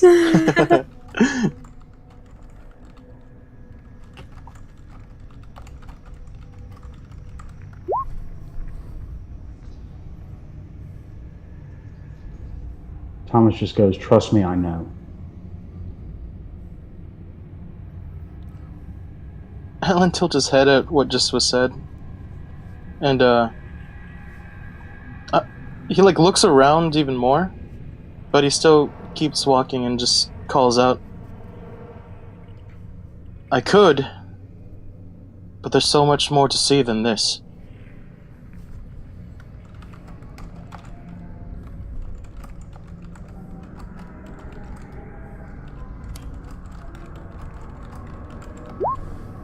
I'm still walking right, correct? Yeah, you're still I mean, moving. Thomas.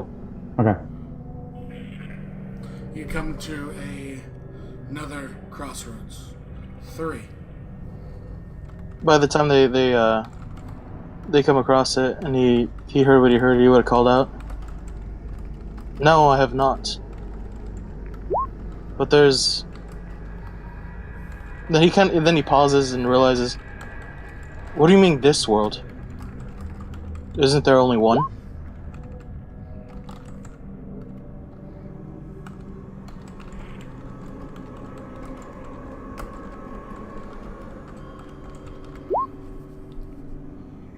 Just slowly makes up as you guys come to this 3 branching path. You guys would see Antlyn freeze up, and he's looking dead center. Breanne's looking dead right. Thomas is looking to the left. Breanne stops. She says, "Oh, what did he tell you guys?" We need to go left. For what reason? Because it's the way out. I was told Okay. right was the way out.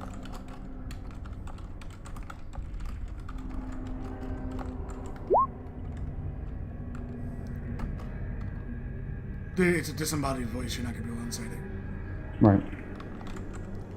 So that someone did it to try to inside it.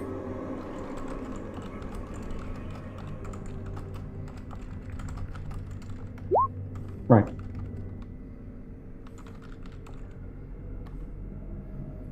Oh.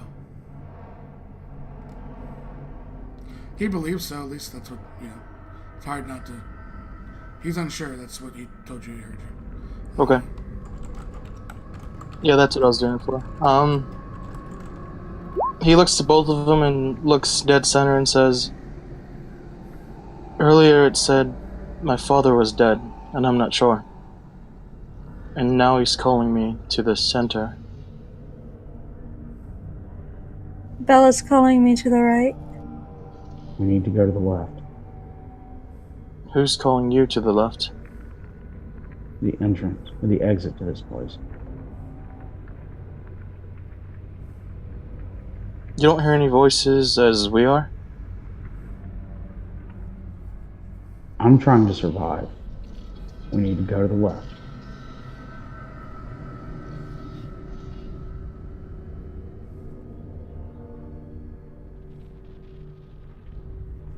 He looks to Breanne. What do you think? I think I left Bella with them. So he promised she would be safe. If she's safe, why is she calling to you?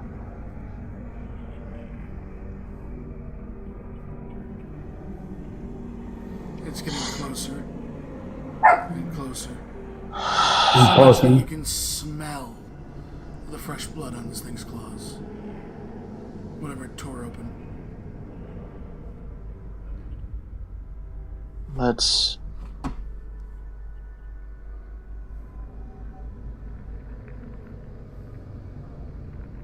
We need to go left.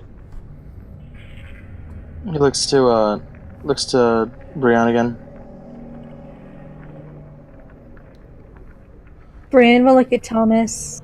The temperature around you starts dropping. It's getting cold. And then to Antlyn, and Breanne will grab Antlyn's arm and say, "To the left?" He nods and will follow behind, still looking at the middle path for a moment, and then if they start moving, he'll follow. Thomas will go to the left. All 3 went to the left? Correct. Yeah. Yep. It's closer and closer as you guys run down the path. There's this flickering fire at the end. Before trees sprout up in front of you, boxing you in. This thing slowly making its way towards you.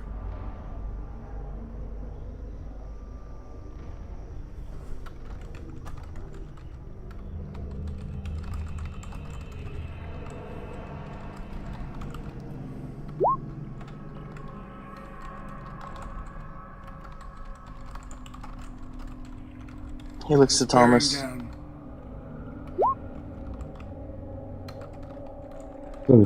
So the trees have boxed us in. Yeah, there's no way. It's almost like a wall of thorns without any spaces to crawl through. Antlyn will look to Thomas. I thought you said you wanted to live.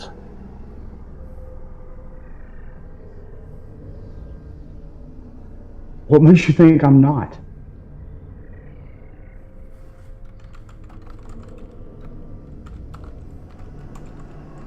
Because you haven't told us anything of what these things are telling you.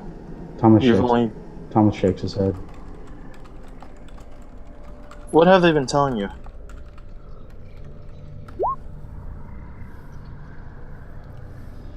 Same things I've been telling you. Stuff I already knew. But what exactly? The ground starts trembling as this thing's getting that close. The air, again, almost getting thinner. Your body is getting colder, almost as if frostbite is setting down upon your fingers. The eyes are flaring red. Thomas looks around for a way through the trees that are surrounding them. They are almost like they are solid walls at this moment, Thomas. Antlyn draws his scimitars and looks to Thomas and says, "What do they tell you?"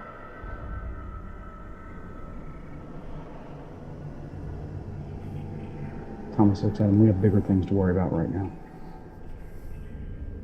Yes, and we're going to die here. And he faces the creature with the scimitars in hands.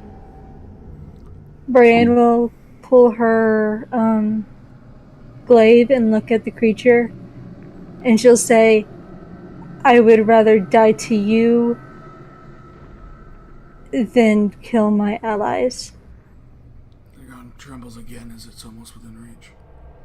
Thomas gets out his bow and steps behind them.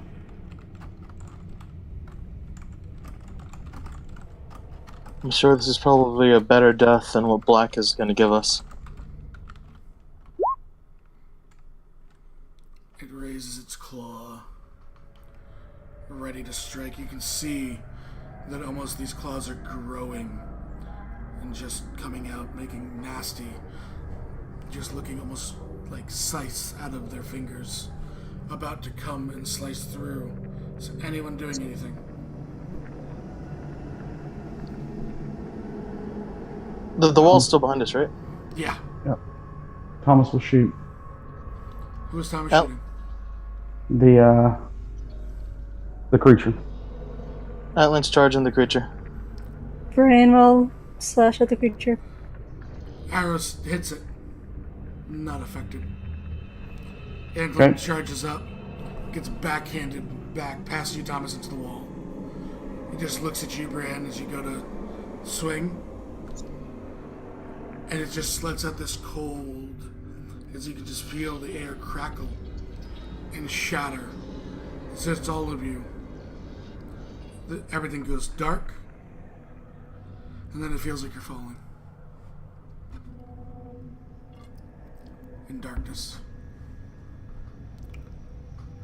Back at the campsite, one of the doors to these small gypsy-esque areas opens up as out comes rolling Thomas, Antlyn, and Breanne. Stand up and go over to him. Are you alright? Help Thomas up first. Thomas brushes himself off. Antlyn has scimitars up, ready to fight. Thomas looks over and sees Breanne, and Antlyn takes a deep breath, and yes, he looks over. Does he see Belming? Yep. Nope. And he looks over and sees Belming. Never mind. Just Rosalind's just gonna keep staring at the fire. The flickers down. Breanne immediately goes over to Bellarmine and just kind of. Seems fully healed. Just sleeping. Helen's looking around, shocked. You know, there's like a look of terror on his face. Not even raining anymore. Just calm. Night.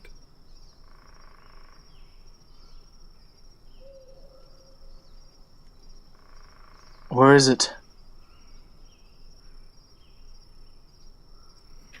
It's back where you were. You're safe. Points, Thomas looks at. I'm sorry. Lothar points to the door as it opens, and this little tiny squirrel-like creature darts by and up on Lothar's shoulder. Is it the flying squirrel from Illiyanna? Nope, it's got like these leaves embedded in it. Okay. Little claws. Okay. Look back to the fire. Do I see the creature? No, the fire's died down to a normal fire. Okay. Thomas looks at Val and says, can you hold me for a minute? Yes. And I Thomas climbs up in his arms and falls asleep because he's exhausted. Illiyanna will give Bring him here, please. Bermine back to. And I do. Lothar puts his fingers on Thomas's forehead and removes the exhaustion. I do believe someone that values stories like you should be awake for this.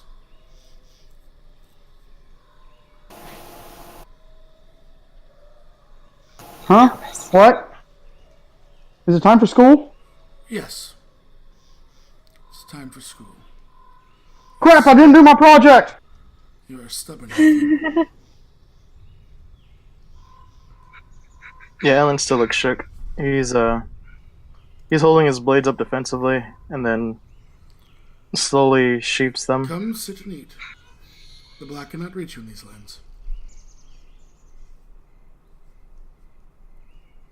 Then we can stay here. No, you cannot. No, we cannot. But why? I mean, if the black can't stay here, I thought you cared for your family. I do. But it's hunting us. And if it can't Alan- reach you, Alan stands up and looks to this person Go after our family. and says, "Is my father really dead?" no. He's yet to return home, though. Alan nods, and he looks physically like a burden's been lifted off his shoulders. This is Othar. He's apparently the boss of this area. He's Father of the forest. Sorry, Maad. yes, and he's helped us a little bit. He looks at Thomas, and there's a small grin in the corner of his lips. He says, "Your wife is a bitch," and chuckles. She doesn't put out either. For the record, she doesn't put out either. Not a wife. He pats Thomas's shoulder. You will learn humility. You were concerned for them, weren't you? They watched Who? your exploits. I'm sorry, who? Looks to Roselynn, saying that she was concerned for you. What? Concerned? You think you could pass the test? She'll just frown and look He takes back to the scroll fire. and holds it out towards you. I would rather not go alone. Thank you. Puts back I've your watched. And I've learned. So then, apparently you all have questions. I will get a roll for you. Alan will move by the fire and look up to this guy, or look up to this Othar, you said? Yes, Othar. Othar, was it? Yes, Antlyn. What is the father of the forest? The forest, nature is my domain. Primarily. He tilts his head and looks to him and says, I'm not sure what that means. You live in the forest, hunt. Your game is where I place it. You respect my domain, you have good hunts. If you disrespect the forests, I do not keep Tion from you. I let his blizzard take you. Vengeful. Can you spell that? Yep.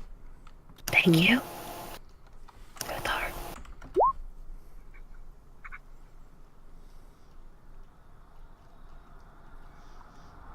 He nods slowly and looks around. Did I do something to disrespect this forest? You all have a singular purpose, which is to survive. And you've all been picked for a singular reason. Your executions, that is. Leans back. Antlyn, you should not exist up here. If What do you knew mean? that you were, they would know that there is more to this world. That is why you were marked for death.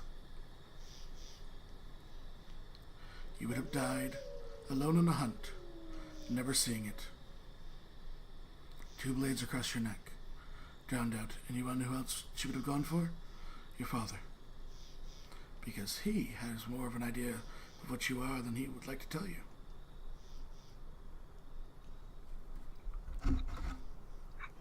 Am I some type of noble? I know I'm a high elf, right? No. You're a type of elf that none of them understand.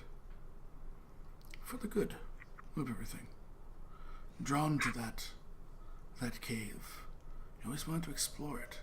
Deep down dark, you could see where no one else could see. But you never got deep enough. Never found the bottom. That is where you come from. You're a dark elf.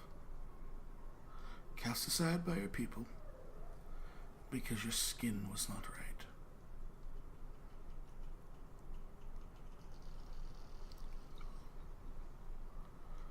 Illiyanna raises a hand. I'm a what? In time you'll learn to simply know that you are not like any elf you'll meet up here. At least in this part of the world. You have not yet to begin to see what the world is. He looks to... Oh, who would you next? He looks to Thomas. Illiyanna had her hand raised. He knows. He's not... he does what he wants. It's a great thing about Othar. It's okay. She was just going to ask what a dark elf was. She can wait. She's very patient. She's making notes. You want to blame dragons for everything, don't you?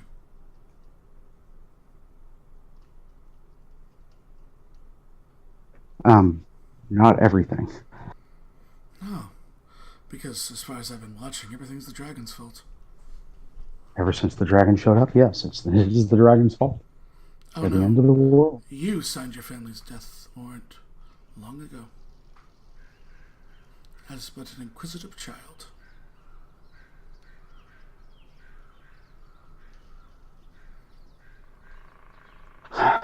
This dragon has done nothing to you or your family. It exists.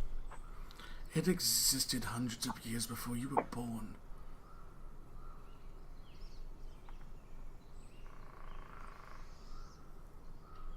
What is he talking about? Breanne You know, looks at Bella and says, "How old are you?" Still sleeping. You know I can't believe that. And how did you learn of Acaen? An inquisitive child running after a bard. Listening to stories. Unfortunately for your mistaken trust. You listen to Kara, a lovely young lass she is. The daughter of Lyris and Altix. She stands in the middle of all of her things. She is responsible for bards and poetry. And she saw something in you. I don't know if she's ever thought that you've lived up to it. You're a great storyteller. But you don't want to take any personal responsibility for knowing too much.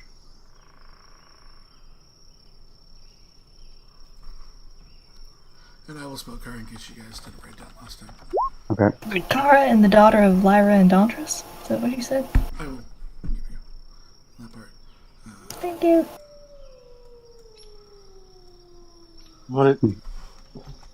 Who are these people he's talking about?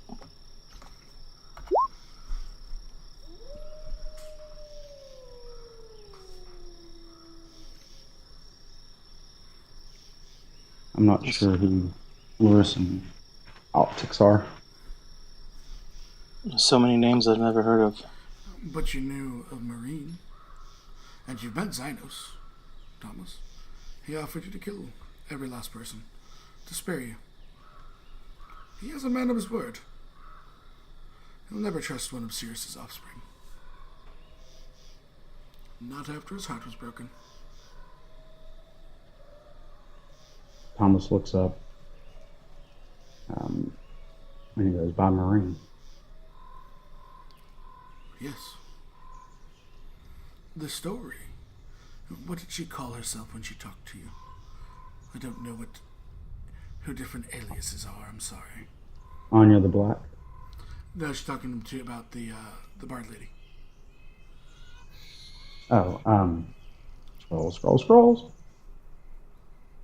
Still scrolling. Solari. We all take on different names when we walk across your realm. She told you the story, and it was all true. Acaen's fall, Marine the Hand, and Zynos the Jilted Lover. It's a great tale. But it's a tale, unwillingly, that signed your family for death. Should you not complete this. But I will tell you your father and Frankie are fine within my forests. I shall see that they returned home. They're here? Not within these forests. I control all forests. They will find their way home with relative ease, so long as you continue on your journey.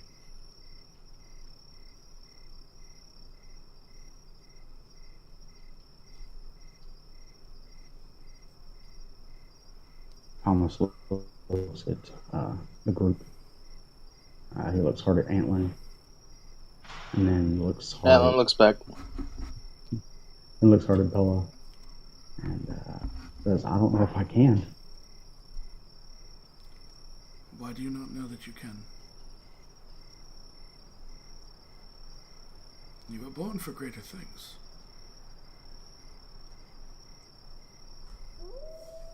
I was born to tell stories.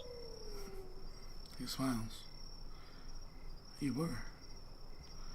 You were born to tell the greatest stories. Some of yourself, and some that are lost at time.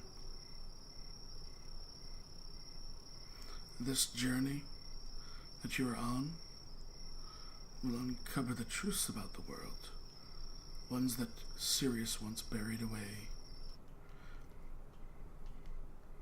because they give rise to heroes. Why do you think he had a daughter in the single aims of killing Acaen? Because Acaen was a hero. He brought about great change and prosperity. He motions towards Bella. And that kind of dragon protected that with its life. There are evil dragons, Thomas. There are horrible evil dragons. Ones, and he looks towards Breanne, that tore her clan to shreds. Because that's what they do. And there are, rushing to Bella, there are good dragons who will lay down their lives for people like you. Thomas looks at Bella and then looks back at the druid and Ulthar. Ulthar, right? I think I wasn't at my notes, sorry. And just shakes his head. He smiles. What will it take for you to believe? Because faith is not your strong point.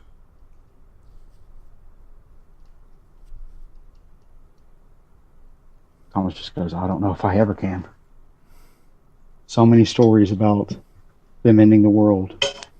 So many stories about the evil they do. I can't believe one is good. Thomas, stories are powerful, are they not? You're not. And if you had a way to hide the truth and shape individuals such as yourself to kill good creatures without even a thought, would you not make sure that those stories rise because they're lies and the truth was hidden? That is what Sirius has done. You don't even know our names. Yet we watch you, we let you, give you boons. You were offered a dangerous relic that would have corrupted you to your very soul. Had you taken that dagger, once you struck the first one down, you wouldn't have stopped killing. You would have taken the life of every person there, including your father and Frankie, and not snapped out of it until the end.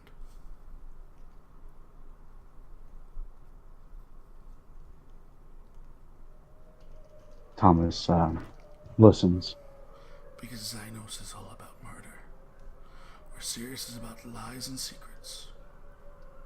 Is the reason why you don't know about the rest of the world. Why Maad is from a country that doesn't know about other places.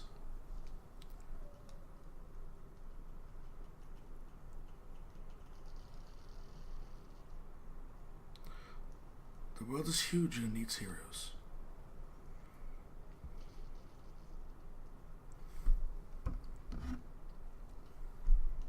Thomas And it needs people to tell those stories, Thomas, as you are not just a hero, but a storyteller.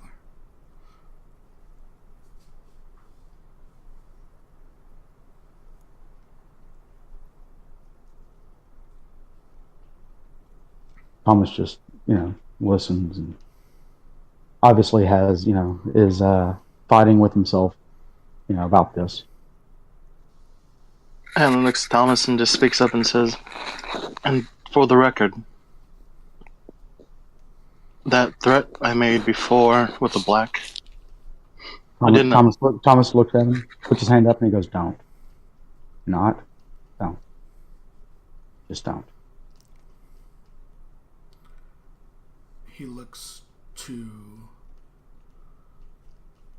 Roselynn.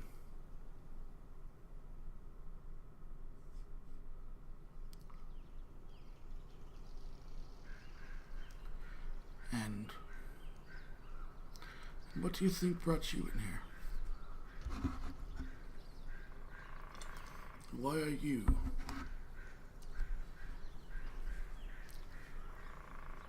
part of this whole group? Seeing how each one of us are being hunted, Yes. I would assume it would be because of my past. And what past has you marked for knowing too much? The Orions.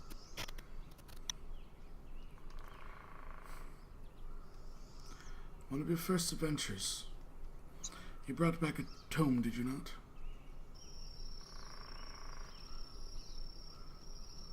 How did you know? Because that tome was, well, not excavated by your company. It was found by the orcs. And don't you think that reason that you came upon that small farm was because they found the old shrine? By pure circumstance, that poor girl that you murdered fell down through a canopy into it. A simple book. And you know where that book is. You know who has it.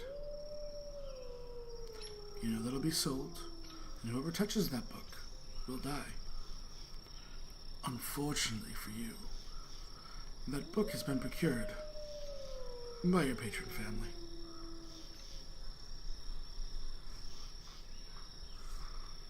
When she is done, she will go for them. Over my dead body. It will be. Unless you learn some humility. As stubborn as the halfling is, you are not willing to put faith in those around you. How could I? When You should be dead, child.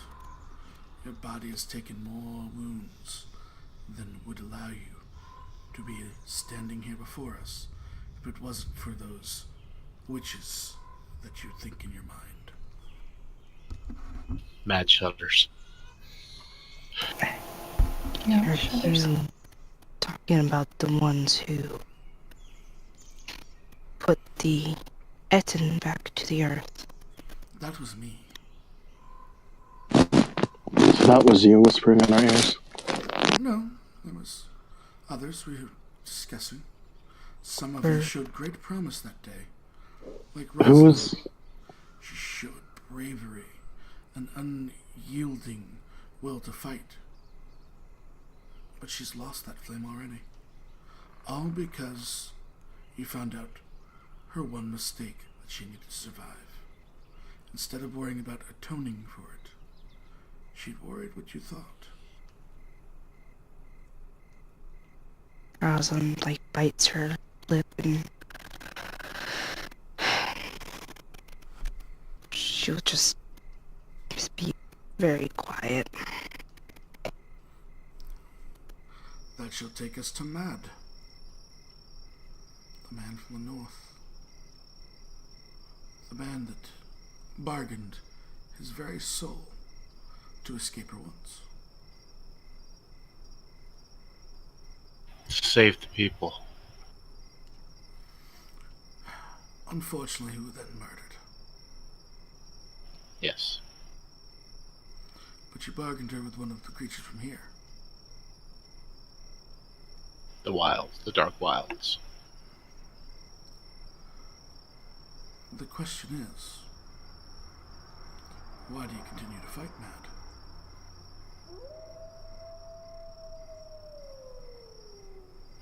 To live. To help her. She is no friend. She helped me when I needed it the most. She did at the bargain of your soul.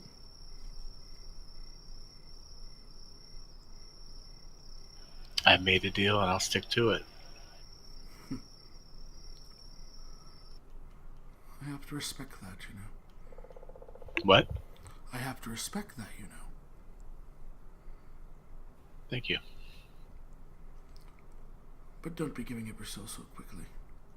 There is much left to do before you enter these lands for good. This is where your soul stay forever once you die. He gulps. And there are worse fates, trust me, Maad. There are much worse fates. And then he looks to Breanne. And you. Breanne looks up. You have the last tie to Acaen sitting there protecting you. She looks down at Bella. As I said, better than when you left. A word is bond, of course. Thank you.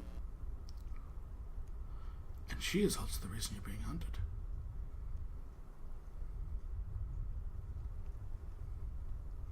All cards on the table.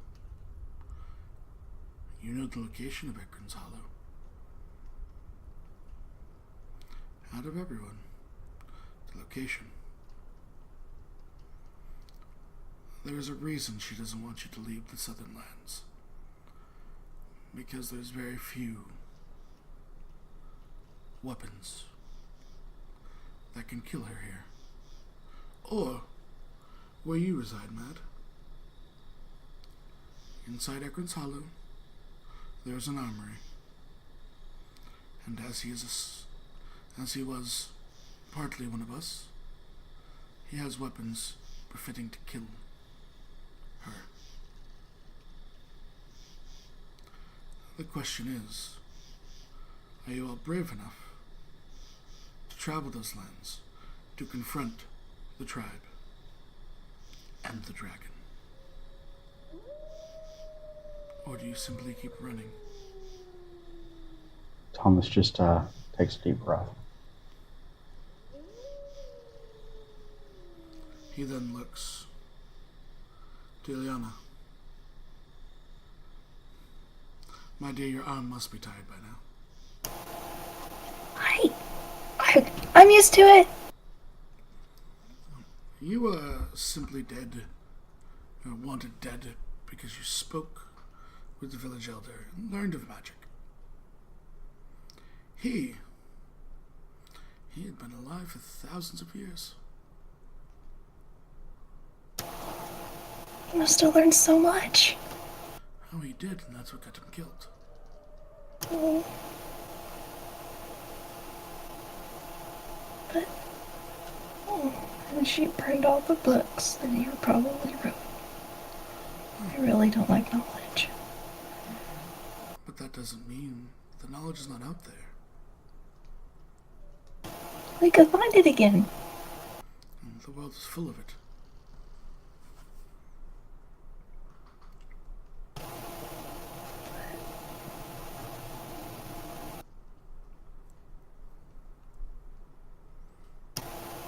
It's not all good knowledge, I guess. If we find something that's bad. But is that not up to the mortals to decide what is good and bad, when all knowledge has been banned? It is, but...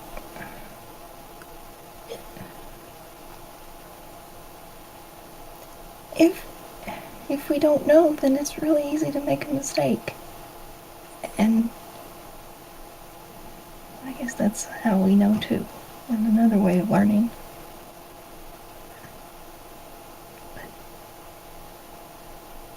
But if we go and we go to wherever this Tomb of Acaen is and find these weapons and go back and kill her, she's gonna kill our family. And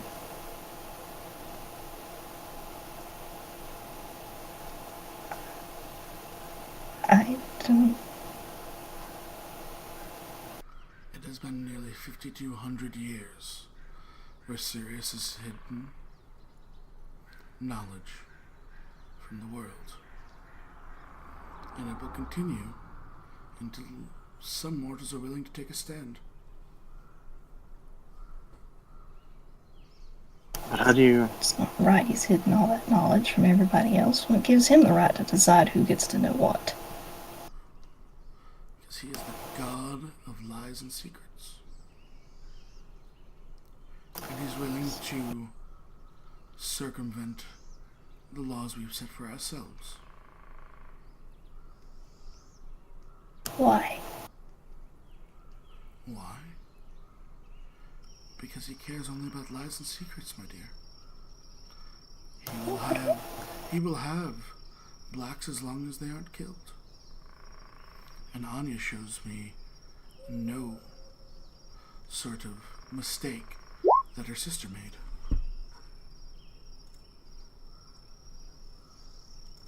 More ruthless. Not type for games.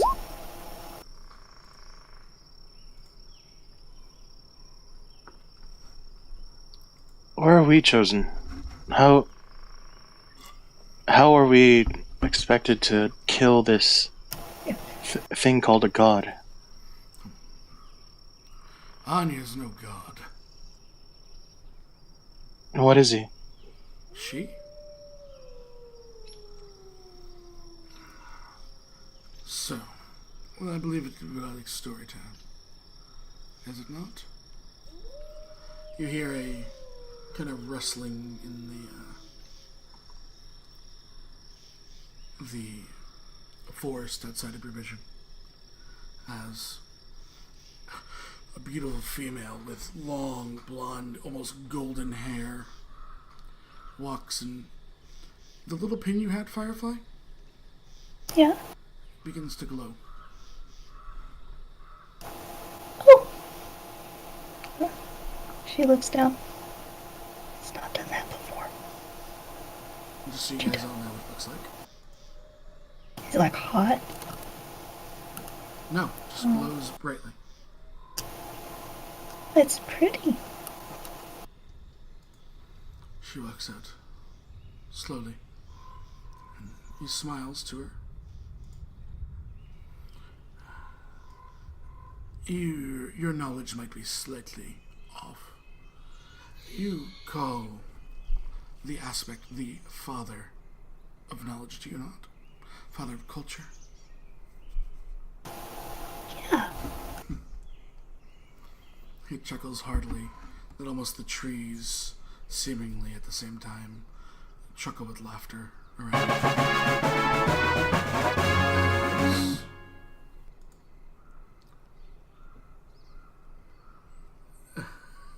Alright, I'll get that at the end, Fallen.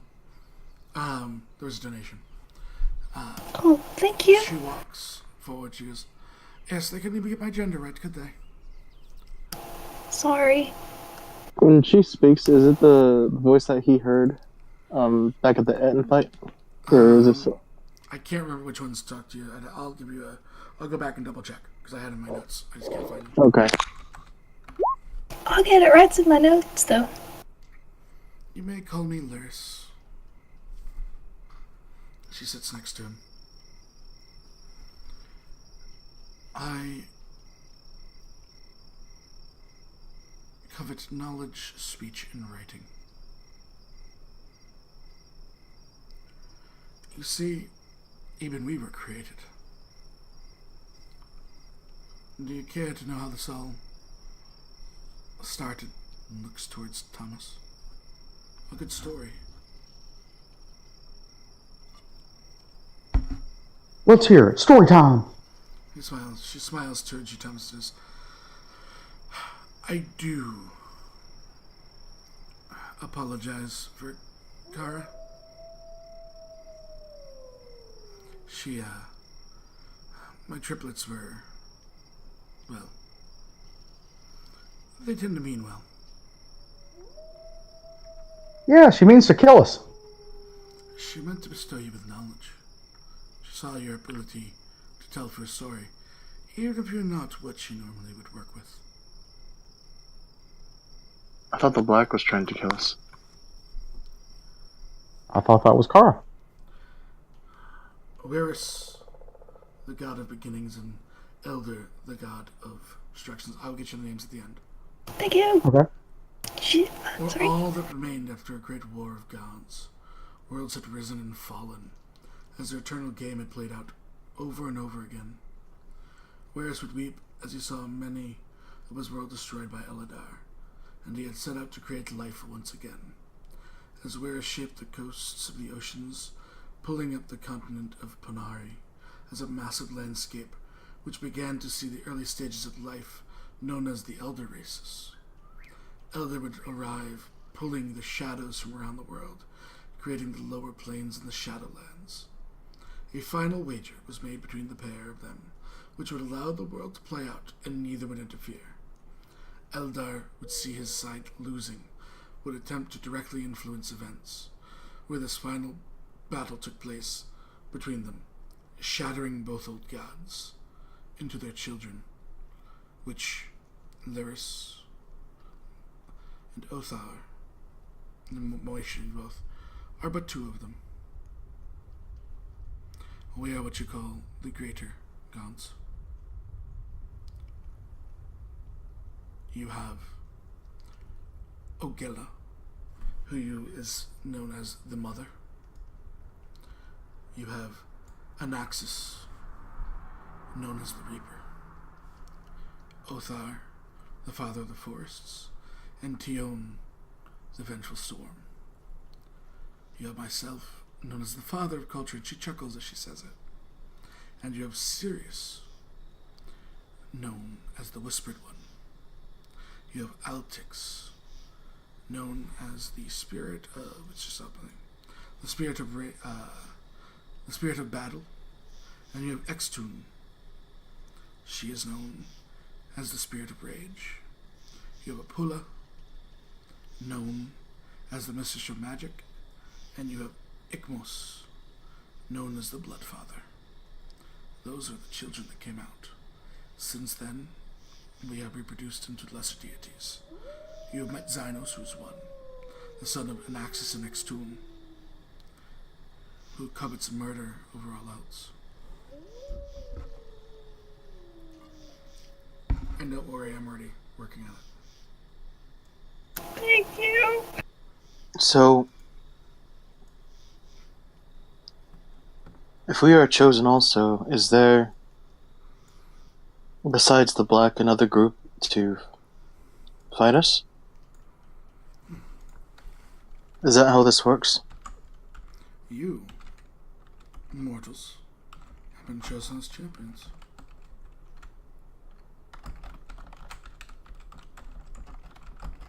Oh! She raises her hand. Are we all champions to the different types of gods? And she points to her little pin. We'll do our best. Or even if we're not, we'll still do our best. I'm not sure if you chose a champion from running away from creatures to survive is a champion at all.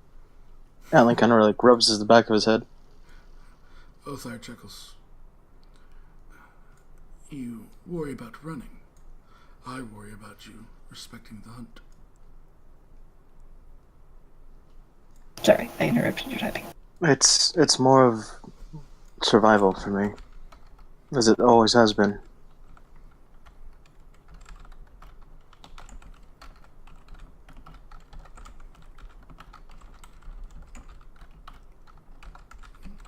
The question is, are you all willing to fight? Or are you more worried about your lives? Are you willing to enact change upon this world and be heroes remembered forever? Or did we pick the wrong individuals?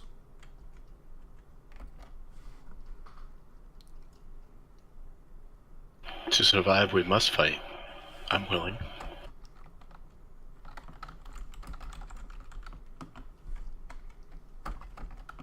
Does this mean I get to venture out there and... You will see the whole world. Time. This is but your first test.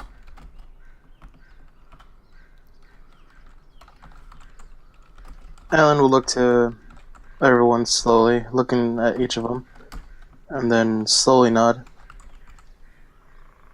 If I can see what's past that long plains and the tribes I've seen over the many years, I think I would like that.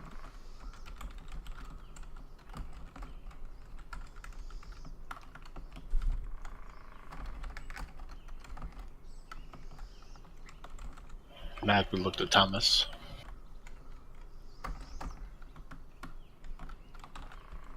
Thomas expected Maad. What do you think?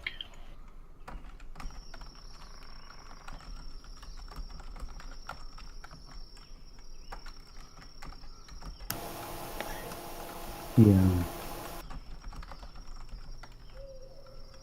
He thinks for a minute. It'd be a good story.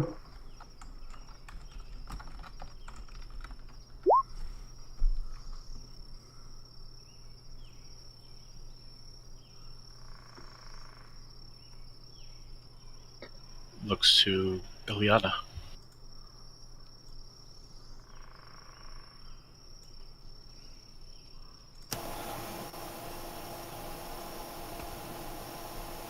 If we go, she was going to kill my family. My tutor, I don't.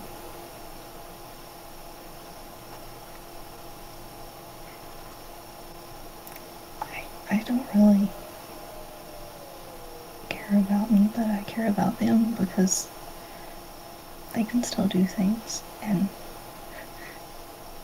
I know Damien wants to learn, so I'll probably be up against him anyway, but I don't.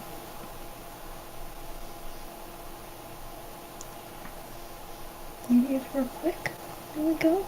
I don't. Because are we consigning all of our loved ones to die so that we can go out and save the world? And the knowledge.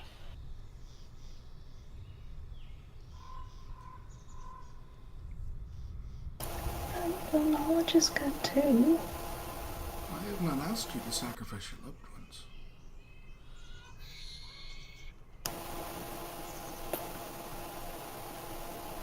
But she's gonna go kill him, right?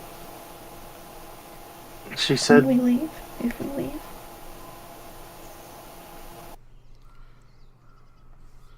You shall travel west. Sorry, east. My bad. I was thinking the wrong way. Holds out her map. You should. He looks at it and laughs. That is of no use to you.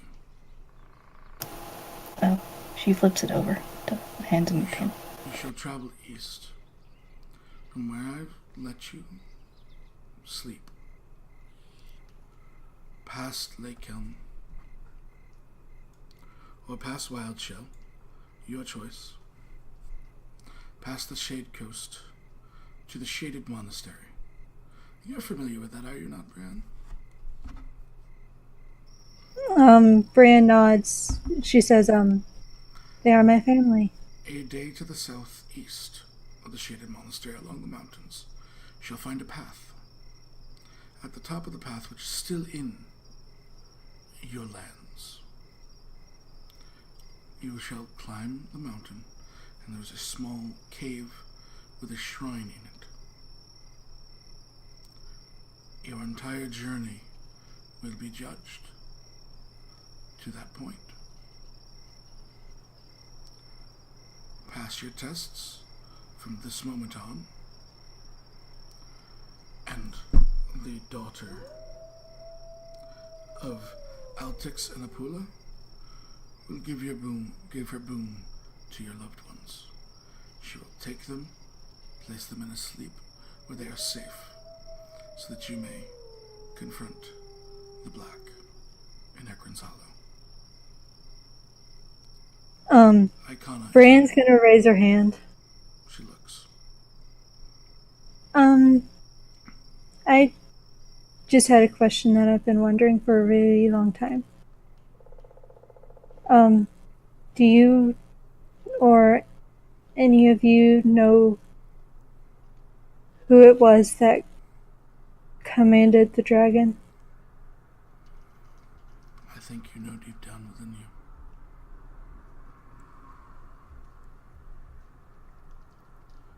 You know deep down within yourself the answer to that question.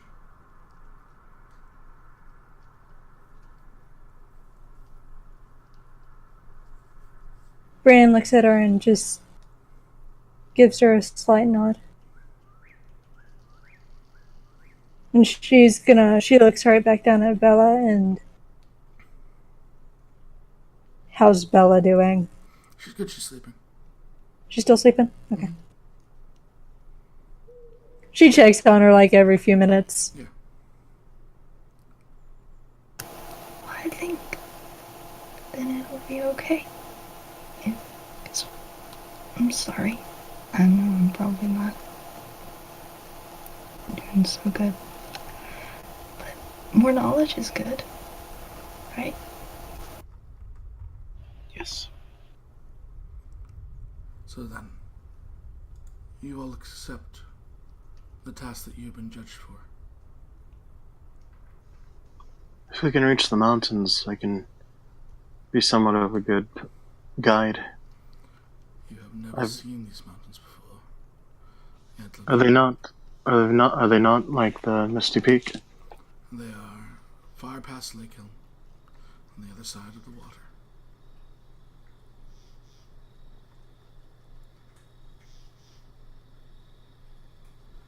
And I guess our resolve will be tested there.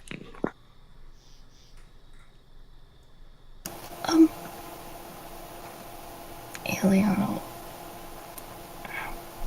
you said that the stories that we know, some were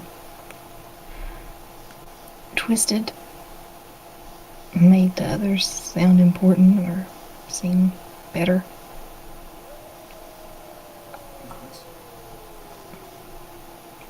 Or is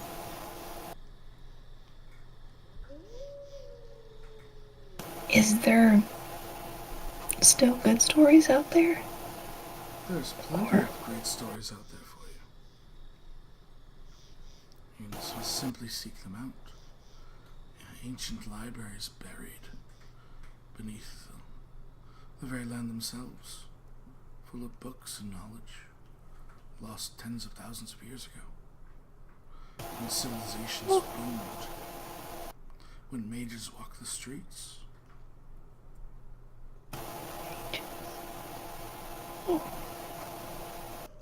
We could find them. You could. We could share it with everybody, and maybe nobody would be afraid. Or maybe they would be more afraid. But then they'd know. And we could make new stories about what's going on. And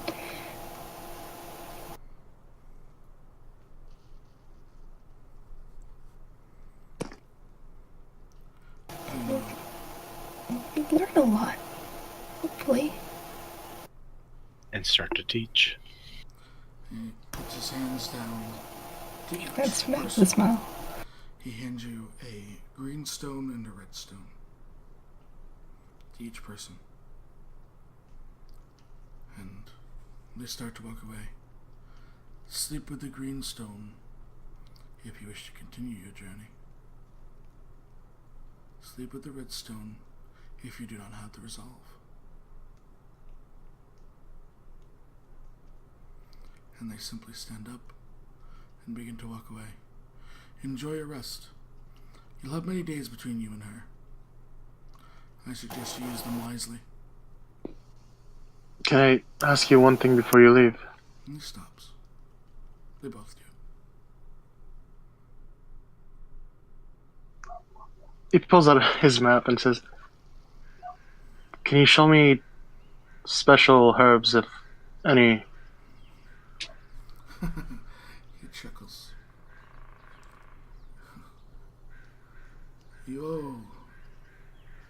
You would like to look for...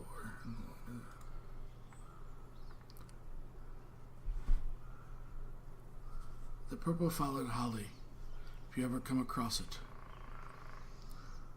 It's almost extinct. It's very rare. They say it can cure just about any disease. He writes the name down on the back of his map. How do you spell it? It's purple flowered honey. Holly. H-O-L-L. Oh, purple flowered holly. Okay. Thank you for the information and for giving us a chance and for hiding the end from us and for taking care of us all this time and for making us work as a team and for giving us all the information that we needed. And can I Breathe. give you a hug? Sorry. Luris turns and lets you hug her. Oh, she hugs.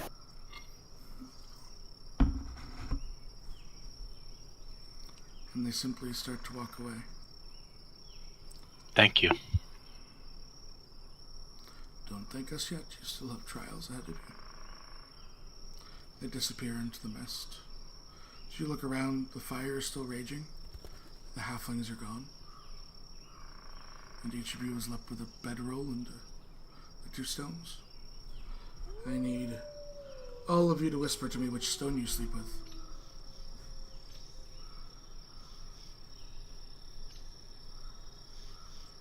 Do we have time to talk? Or is it like we can whisper you, then we can talk? Because I'm confused by her saying that we had.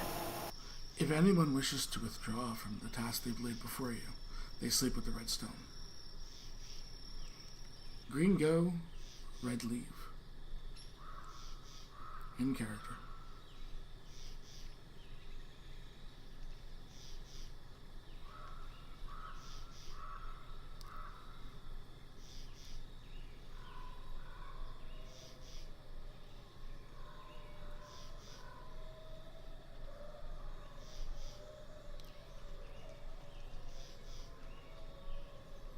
Waiting for 2 of you.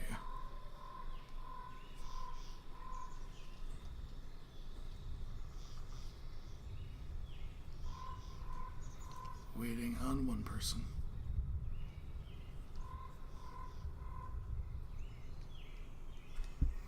Make sure no one disconnected. No, everyone's in here.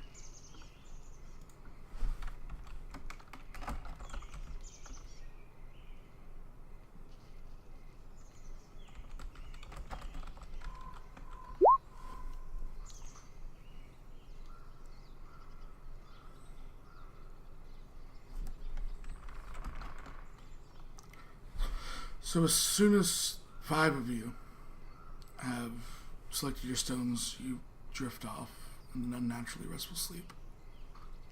1 of you is sat up, staring at the 2 stones, looking back and forth. To play the hero, or to forget all of it.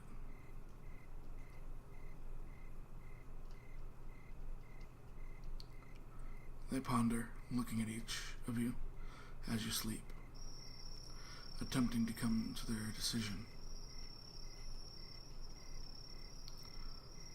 knowing that this shapes the future of their lives.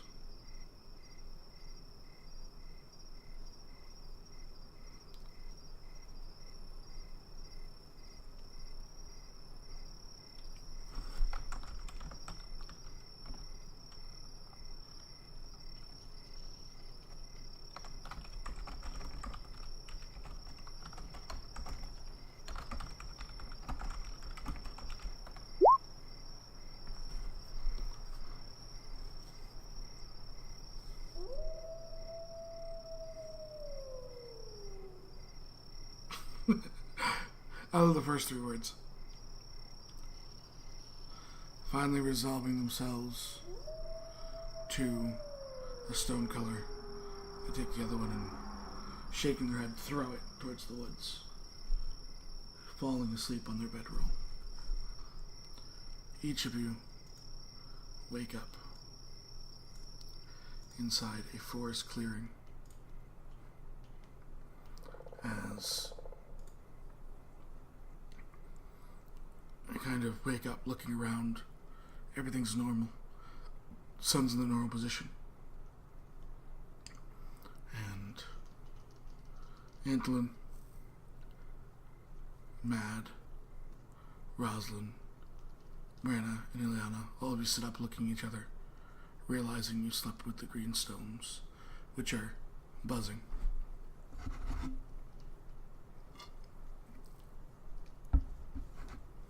And you look around and only see the 5 of you.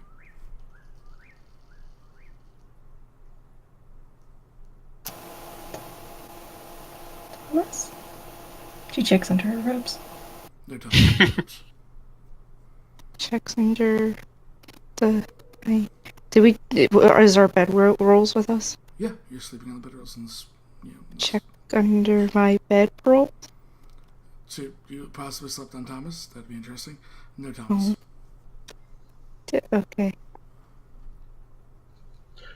First, Antlyn's gonna look up in the trees, and then he's gonna look for any tracks.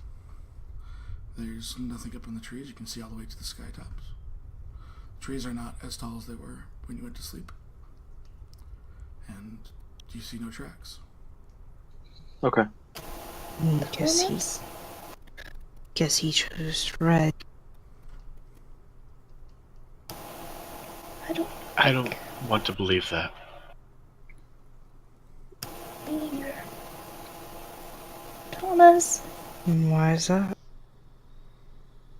Antlyn will think for a moment from like the first time they've camped, like a while back. And he'll start looking around like some giant trees.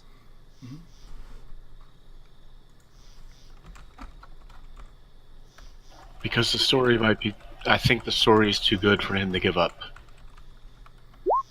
This would make for a better story, I think. But Yes. if he But did at what go, cost? well, if we do it right, lots of knowledge, I guess you would get lots of money or gold or whatever you want. Thomas would have a great story to tell.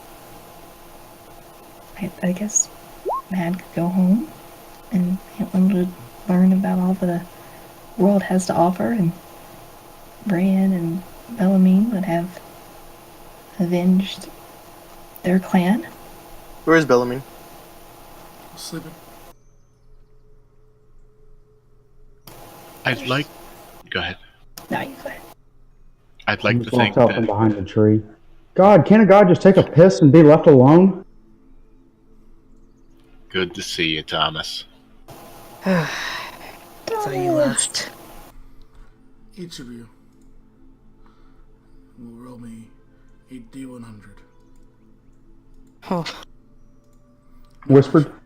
No, you can roll it out in the open. oops. Opens that book.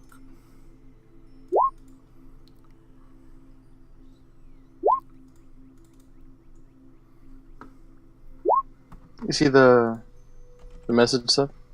I did, but no. Don't worry about it right now. Okay.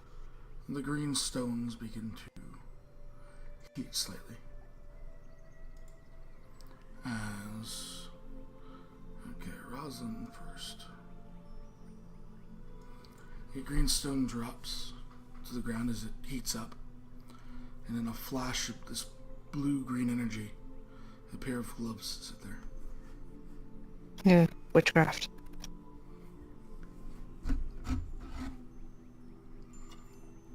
Sure. It's magic. This is They are globes of swimming and climbing. Roselynn. Breanne. Your green ring, green stone, heats up, you drop it. As it hits the ground, a ring appears.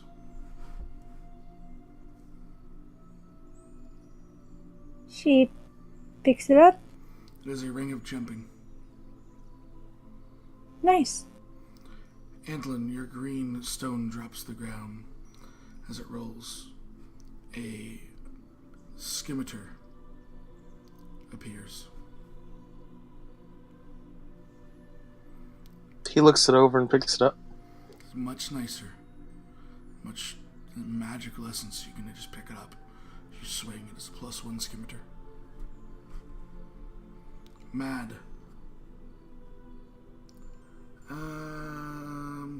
Reroll yours, Maad, for me.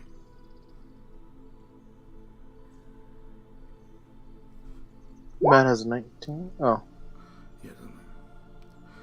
Reroll that one for me too. This isn't the first time this has happened. No, it always happens to one person. There you go. That works. Thomas, your green stone falls out of your hands and a pair of boots lay there for you. They are the boots of striding and springing. Thank you. And Maad. Yours finally changes multiple times. And reveals to be a rod with your patron's symbol on it. A rod of the Packkeeper +1. And Illiyanna, I need you to also reroll for me. You can't even put close use to what you got. We already got one of those. Reroll again.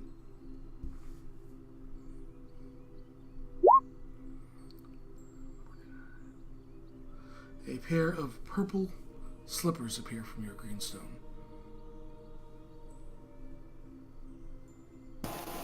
Ooh.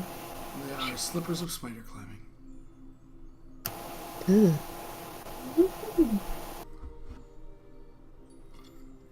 This Fallen donated money, so you each get a magical item.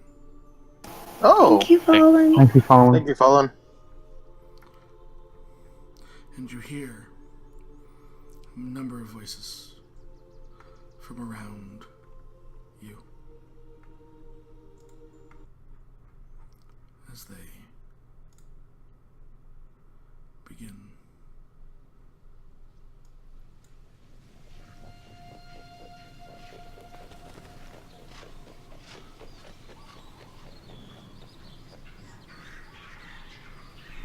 Nature itself has seemed to see your very presence.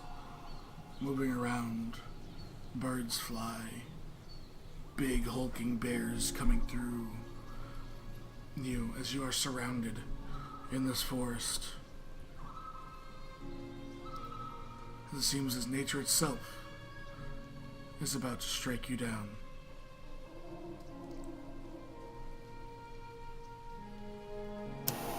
Please stop playing. We should get moving.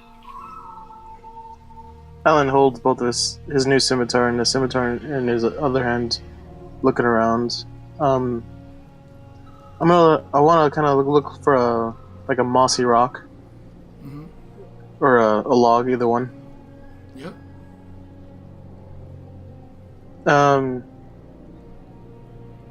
Moss points which direction again? Moss grows on the north side. What side? The North. north side. Okay. If I know that, if it's a freebie, can I discern which way is east and start heading in that direction and tell the group? Yep. So as you find the moss, you look, and this giant bear's claws coming right down at you, Antlyn, and that's where we're gonna end it. For today. Oh my As we gosh. say goodbye to stream. Sorry we got started late. Discord problems. Bye, Thank you Twitch. for the donations. Thank you. And it's no longer Friday the 13th. Huzzah! Alright. We survived Friday the 13th. I'm getting attacked by a bear!